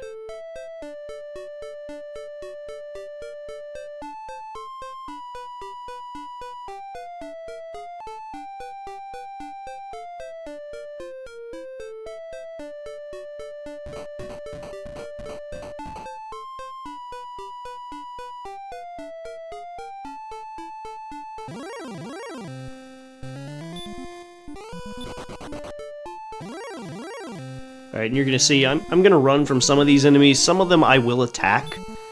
But for the most part, we're encountering enemies that we really are too weak to face off against. Alright, we're here where we need to be. This was the village that we passed by earlier. That had been ransacked, and we kind of poked our head in, and then we left. But we're about to go and explore this place now. There are very dangerous enemies here, so my recommendation is to run from every single battle. Again, I am playing through this at a much lower level than an average person would. But I'm going to want to run away from everything because we are going to have kind of a boss fight coming up. And we want to save our MP and our HP as much as possible.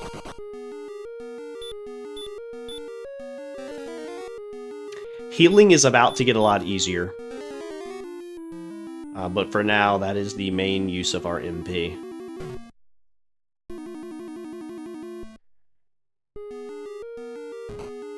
Alright, right where those trees are is going to be a boss fight. We want to make sure that we are healed completely up.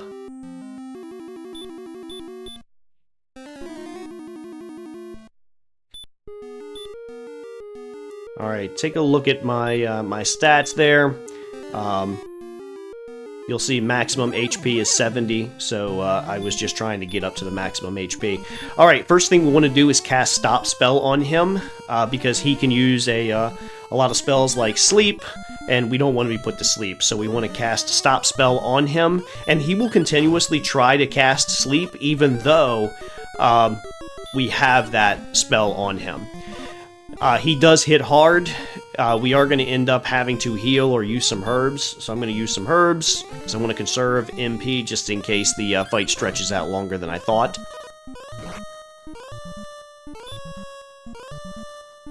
And I debated there, but yeah, I'm debating whether or not, yeah, I used a herb.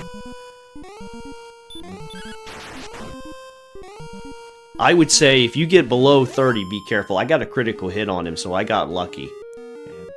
56 experience, 157 gold. This is a good place to grind late in the game, because I believe you can continuously fight him. Alright, now that he's been defeated, I can search on the ground, and you'll find Edric's armor. There is something very special about that armor. You see defense power, 63. I would have hoped that the most powerful armor in the game would have gotten me up a little bit higher, but it didn't. I'm still stuck at, like, in the 60s. My attack power way stronger than my defense. Alright, I'm gonna return. Alright, and we're gonna heal up here. Take a look at my HP, it's 30. Now watch.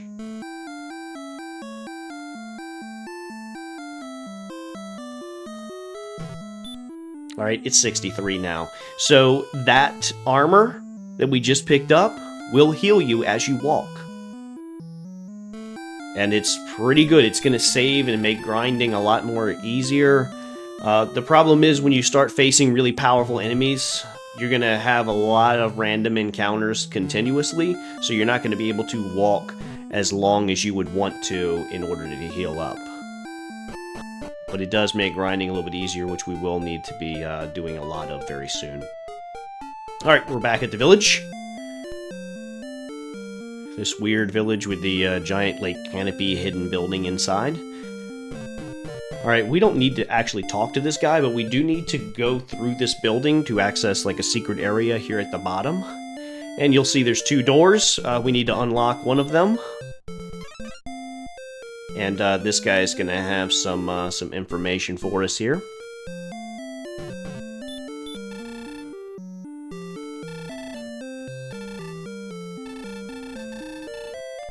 Okay, so he tells us where so he basically gives us some geolocations there, so like a longitude, latitude for the map. And we can't bring up the map, so he's not that helpful. But because we rescued the princess, we can use her spell to tell us where on the map we are. Now, if you did not have a guide, you would really have to explore around trying to figure out where this place was. Because that's like the point of rescuing the princess, so that you can use her ability to now find out where you need to go. But because I've already kind of looked this up, I know exactly where to go. And we are going to face some really strong enemies, and again, I'm just going to run from them because at this point in the game, it really, you don't need to fight them. I think I do fight a few enemies here, because I either didn't have a choice, or I thought I could take them out. But I'd recommend just running from everything until it's time to, like, grind up again. Or if you do plan on, like, attacking all these people or you're having trouble, grind up a little bit more. You are gonna have to be close to level 20 to beat the game. I think somebody actually did a study and said it's impossible to beat the game lower than level 18. or lower than level 17. I think I'm going to try to do it at either 19 or 20. This is a green dragon, similar to the green dragon that we fought, like, earlier to save the princess from. I think that was a green dragon. So I know that I can beat him, so I'm going to put him to sleep, and I'm going to try my luck here attacking him.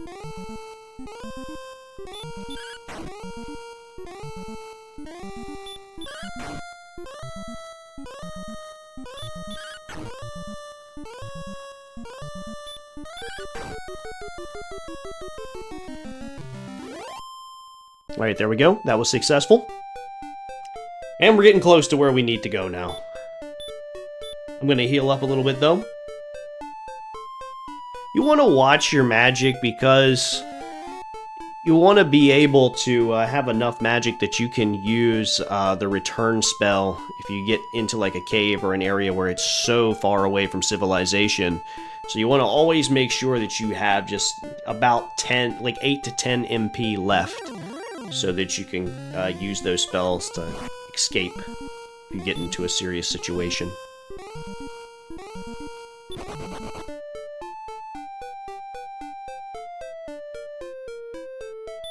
Alright, so if we use Waylon's spell here, she's going to tell us where we are. And we're very close to where we need to be. It is right near here, and it also says we need about 1,000 experience to go up to level 14. But yeah, so 70, 38. So I believe we just need to walk 2 paces to the right. I think 1, 2, and it should be right here what we're looking for. All right, so we have another piece of Edric's armor there, a token. And that's going to come in handy because we're going to exchange that token for something that is going to be very useful and allow us to get to where the final boss is. Alright, so this is the magic temple. I gotta beat this wyvern first before I go in there. But with the token, we can now show that to the man downstairs, and he's going to give us a very useful item here.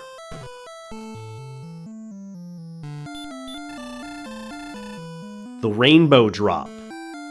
So the Rainbow Drop is an item that will make like a bridge for us that will allow us to get over to the area where the final boss is.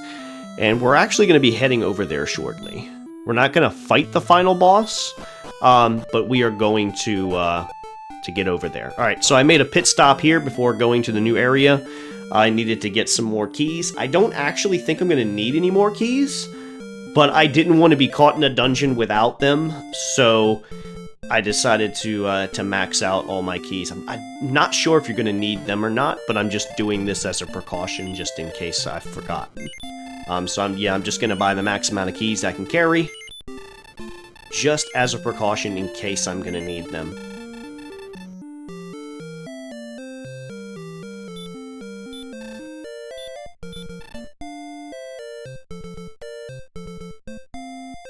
Alright, so we're going to start heading over to a place that we've never been yet, where the final area of the game is.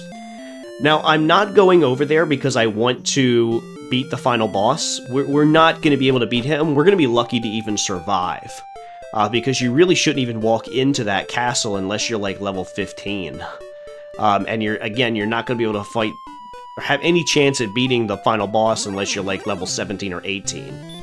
So the reason why I'm going to head over there now is because there is the most powerful sword in the game is in that castle. So I'm just going to run in, grab the sword, and then grind up and then kind of like come back a little bit later. Because once I have that sword, it's going to make the grinding and the fighting a lot easier for when I really do actually try to beat the final boss. Some of these enemies I could have taken out, no problem, but I didn't want to risk it. Okay, so up ahead to the left, that's where the rainbow drop is going to be needed. Again, this skeleton, I could easily take him out, but I'm just trying to conserve MP. If you notice, I have 25 MP. That was a mistake. I really should have healed up before leaving. I don't know why I didn't heal up. And, you know, I should have stayed at the inn. I'm really taking a risk by walking into this, this castle with just 25 MP left. That is a bad idea, so I would make sure if you're playing along that you heal up at an inn before actually going there. And we're almost there. It's around the corner. And that werewolf attacked me. He's still attacking me. And I'm gonna have to use my spell to heal here. See, I used that healing spell instinctively, but I didn't realize that I really didn't actually need to use it there. So I wasted MP pretty much for, like, no reason.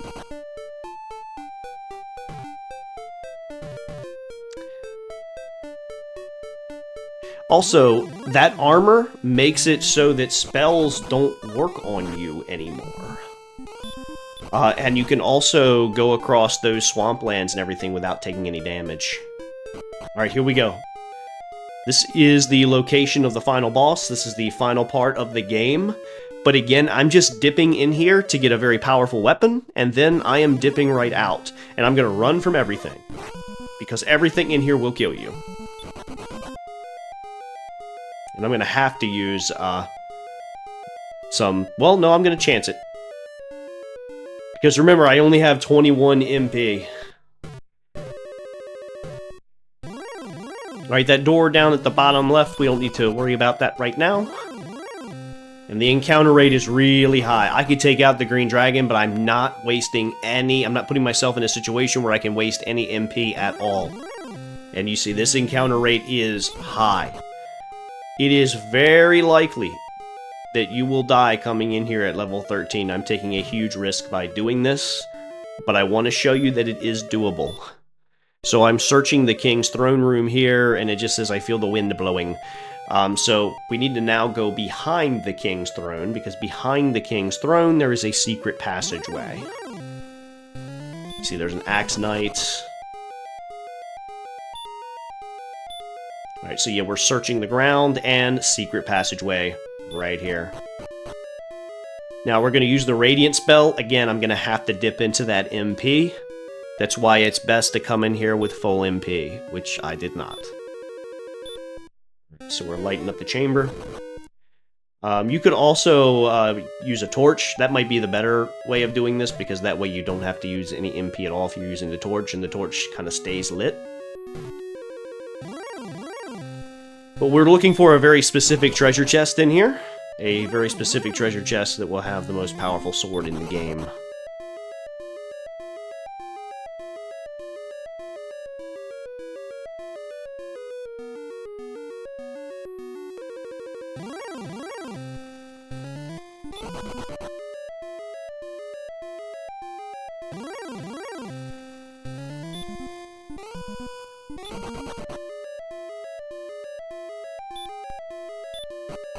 Alright, so there we go.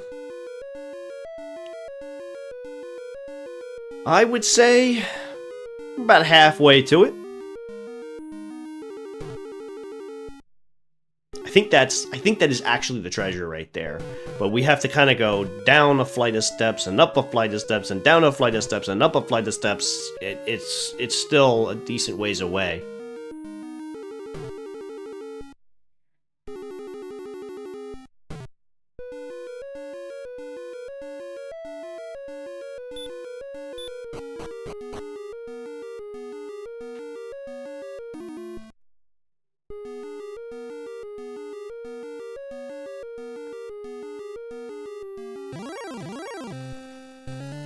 It might even be a good idea to try the fairy water to kind of like ward off enemies. I'm not sure if it works inside this castle, but just on the way to the castle in case you encounter any enemies that attack you.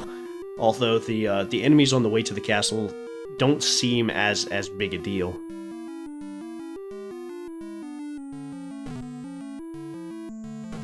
Also, that black line on the left of the screen that I commented about at the very beginning, I actually researched it. You can't really tell now because we're in a cave, but that was something that a lot of Nintendo games had back in the day, and supposedly it was done, especially on platformers, side-scrollers, to help graphics and pixels kind of load in quicker. So it was something that I guess is done on a lot of Nintendo games. I guess I just really never paid attention to it back in the day.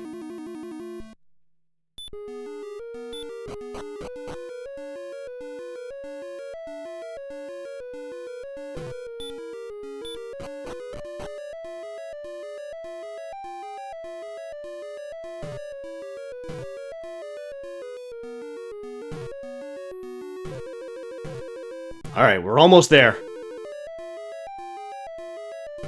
And I'm gonna have MP to spare. Because remember, you also, you don't want your MP to kind of get below 10. You want to make sure that you got enough MP for the ride home. I think it's actually 8 MP to return. Oh, I think that's it. Alright, we're gonna take this and take a look at my attack power, 72. Now let's take this. Sword, Edric's sword, and 92 now. It went up by 20. That is a huge increase.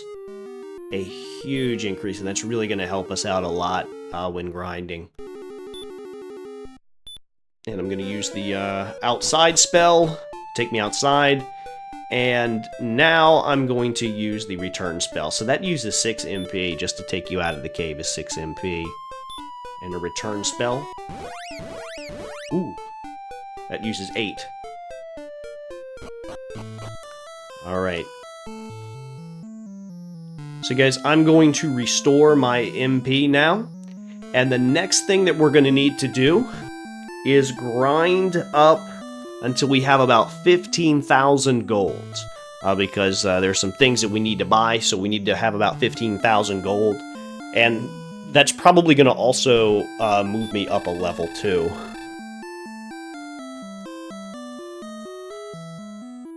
And in terms of where to grind, I would say kind of back in the spot that we have been grinding. Okay, here we are. I leveled up and managed to get 15,000 gold by grinding right around in that spot. I would actually not recommend it because this spot right here was pretty dangerous. I would recommend going to a place that has a little bit lower enemies, and I'm going to show you where in a few minutes. But I did my grinding right outside of this town. This guy also sells magic keys, but they're a little bit more expensive. But this person here is who we want to talk to. He only sells 2 things, a flame sword and a silver shield. The silver shield is what we're going to buy. If you didn't want to go into the castle like I did, you could buy that flame sword. But with that silver shield, it's going to boost our defense quite a bit, and now we're going to be able to grind extremely easily. We won't have to use spells and stuff to restore our health. You see defense powers up to 76 now. So by having these weapons and by having these shields at level 13-14, you can now avoid having to use any magic spells at all. The shield will help you enough that you can rely on the armor's healing techniques 100% to heal you from now on. As long as you don't get too, as long as you don't face too many dangerous enemies. Now, this area around here is where I grinded up to get the 15,000 gold.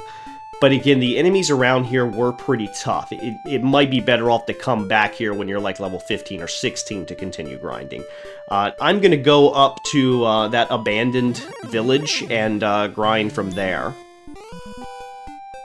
Alright, so this is where I'm going to make my stand. This is where I'm going to do a ton of grinding. Not inside the town, but outside of the town here.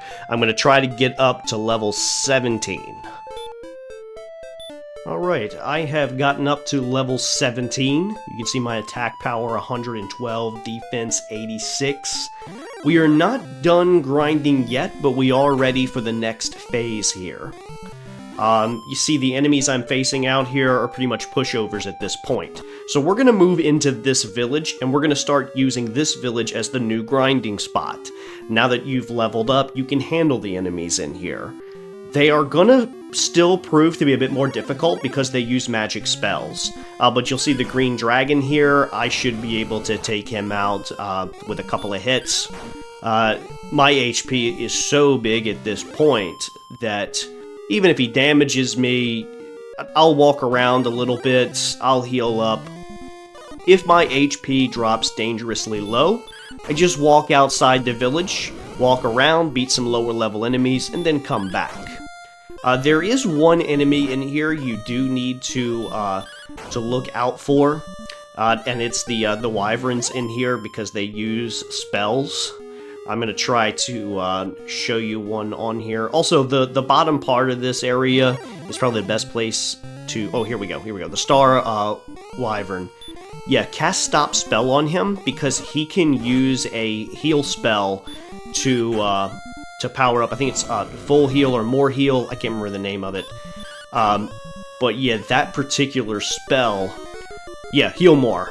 But if you use stop spell on him, it will block him from being able to use that. And there you go. So that's pretty much the strategy here. We're just going to level up to about level 19 now. So we're going to use this little abandoned village to level up to level 19. And if your MP gets low, heal up at an inn. But you should be able to last a long time on the current MP you have. You're just counting stop spell. Or you're just using stop spell. Alright, I am now at level 19. It took probably about a little over maybe like an hour of grinding to get up those last two levels. And you can see I've also learned a ton of spells. We've got Repel, Heal More, Hurt More. Repel just does the same thing as the Fairy Water, just keeps enemies away from you. Hurt More we're not going to use, but Heal More is going to be extremely important. You see my attack power is 127 now. That's great. Defense power, 90. I am going to run from every enemy. Most important thing, you must have over 100 MP when you go to fight the final boss. So I have 103 right now. I really can't use anything until I get to that final boss. And you want to run from every single enemy, just like we did the last time. If you want to have an easier time doing this, get up to level 22. You get up to level 22, it shouldn't be that big of a deal. But if you're doing it on a lower level like I am, you're going to need to run from everything. And again, you gotta have over 100 MP. The MP is actually more important than the health. You're gonna need a torch. Don't waste your MP using Radiant. Make sure you bring a torch with you here. I think you might have enough. I used Radiant on the way down to get through the tunnel. And then I never healed up after the tunnel. But yeah, make sure you got as over 100 MP coming in, and as healed up as you possibly can. Using the torch does make navigating through here a little bit harder. Also, remember my name that I picked helped determine my stats. So if you go with a different name than me, then your stats may be different. So you might have no choice. You might have to beat this at a higher level. And again, like I think I mentioned earlier, there have been studies done on this game, and it's been determined that you can't beat it lower than 17 no matter what you do. I've heard it is possible, like, some people can. You can get lucky and you can beat it at level 18, but 19 I feel like is the safest level that you can go at.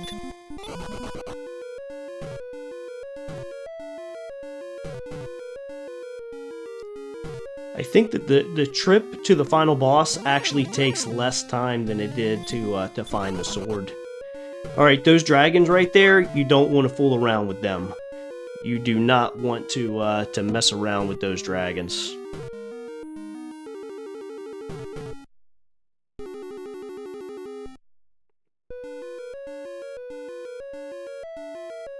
I mean, you don't want to mess around with any enemy in this castle, with the dragon specifically.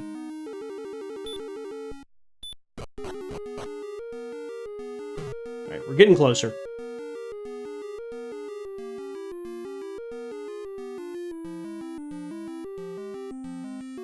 I pause a little bit as I'm going through this because I'd lost my bearings because I'm not using the radiant spell. I'm using the torch, so it's harder to navigate. You see that dragon hit me. But I'm not worried about it. I'm not going to heal up. I do have a herb that I will use before the final boss fight, and if you have some herbs on you, bring them to heal with instead of relying on heal. And again, keep in mind, as you walk, you will heal. So if these dragons or anything gets 1 or 2 shots in on you, you're probably going to be safe unless it's right before the boss.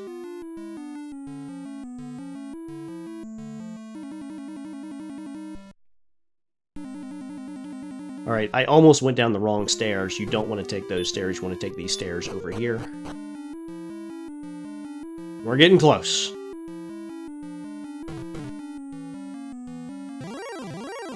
Alright, this is where you can get screwed over. The armored knights, running from them, it's only a 50% chance that you're going to successfully run away. Wizards, no big deal, but those armored knights, they will beat you up. They will destroy you. And it's like, yeah, just run constantly, but again, with only a 50% chance of running away, odds are you are going to have to deal with them. Don't try to fight them, just keep running. You can try the strat. Actually, you know what? Don't even try putting them to sleep. Don't waste a turn. Alright, here we go. So you just walk right across to the right, and there's the stairs to take them down, and there's the final boss over there. But you don't go to the right. You go to the left. Those treasure chests over there, don't fool with them. It's just junk. It's not worth it. I don't even know what they are, but it's at this point, you've got the best setup in the game. Don't worry.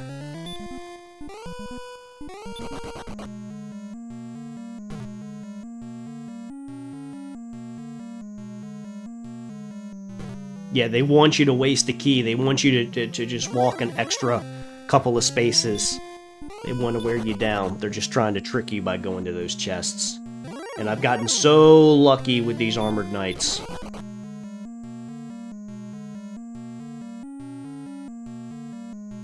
Now remember the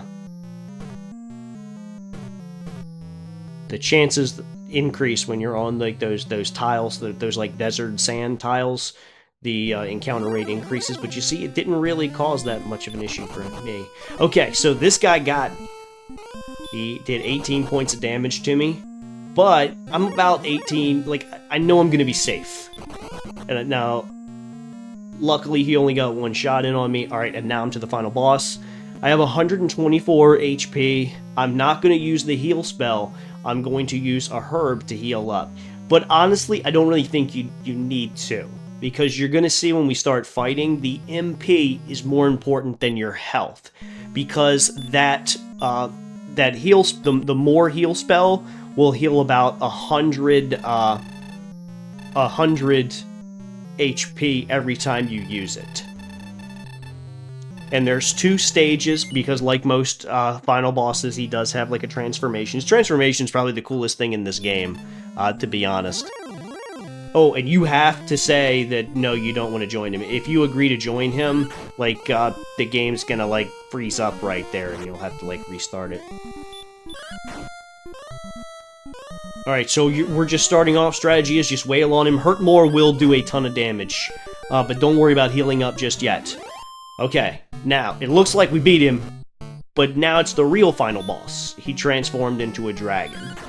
Now, when you get below 50, use your spell, use heal more. When you get below 50, use heal more.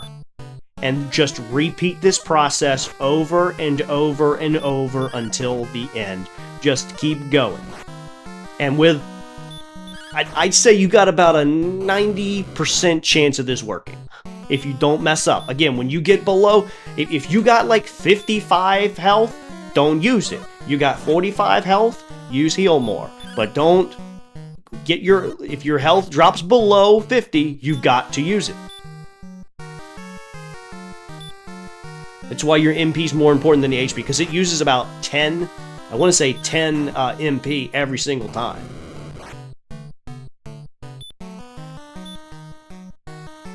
I'm at 39 HP, I'm going to heal more.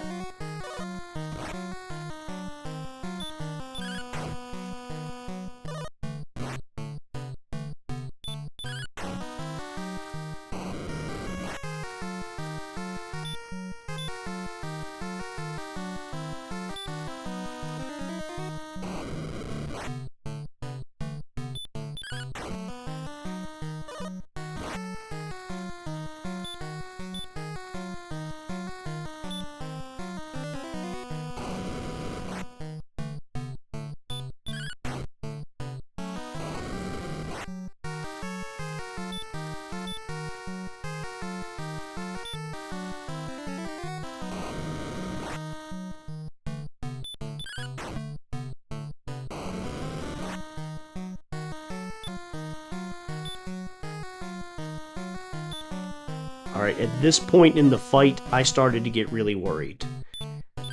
Because I noticed I'm only doing a little bit of damage. But that little bit of damage is starting to add up. Just make sure, anytime you get below 50, heal up. Alright, now, I only have enough for one more heal spell. So I was very worried, or one more heal more spell. Alright, so I'm using my last one. So I can get 2 more attacks pretty much. Alright, this is it. The last attack I can do. And I got him. If it had gone one more turn, I would have lost. But I trusted the formula, and it got me through it. Now, I don't have enough to use the return spell, but look at this. After you beat the final boss, you're fully healed up. So my MP and everything restored, and now I can use return, and I can go back to the king.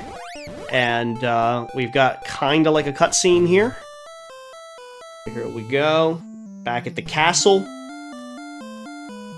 And if you talk to these guys, they just say, yay! So happy. Alright, so the king is now offering us to take over. And of course, we're gonna say no.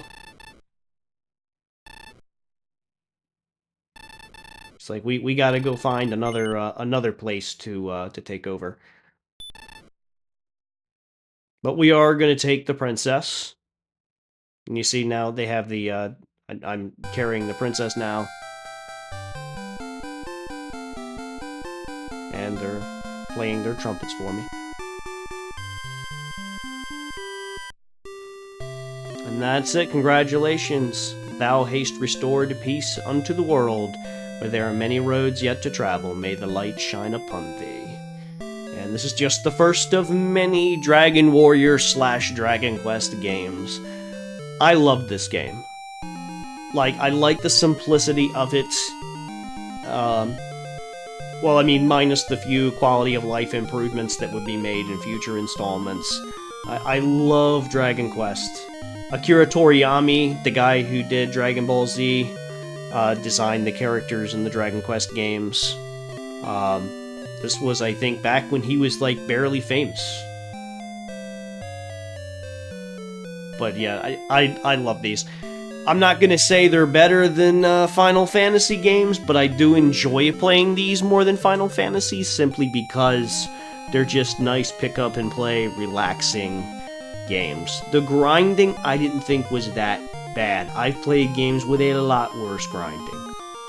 And there's, I think, you know, hidden bosses and stuff in future Dragon Quest games that are going to take hours and hours and hours of grinding. By the way, the maximum level you can be at in this game, I think, is 30, and it would probably take about 5 more hours of grinding to reach level 30 if you actually wanted to try that. But there's no need. Like, if you go over level 22, you're going too far.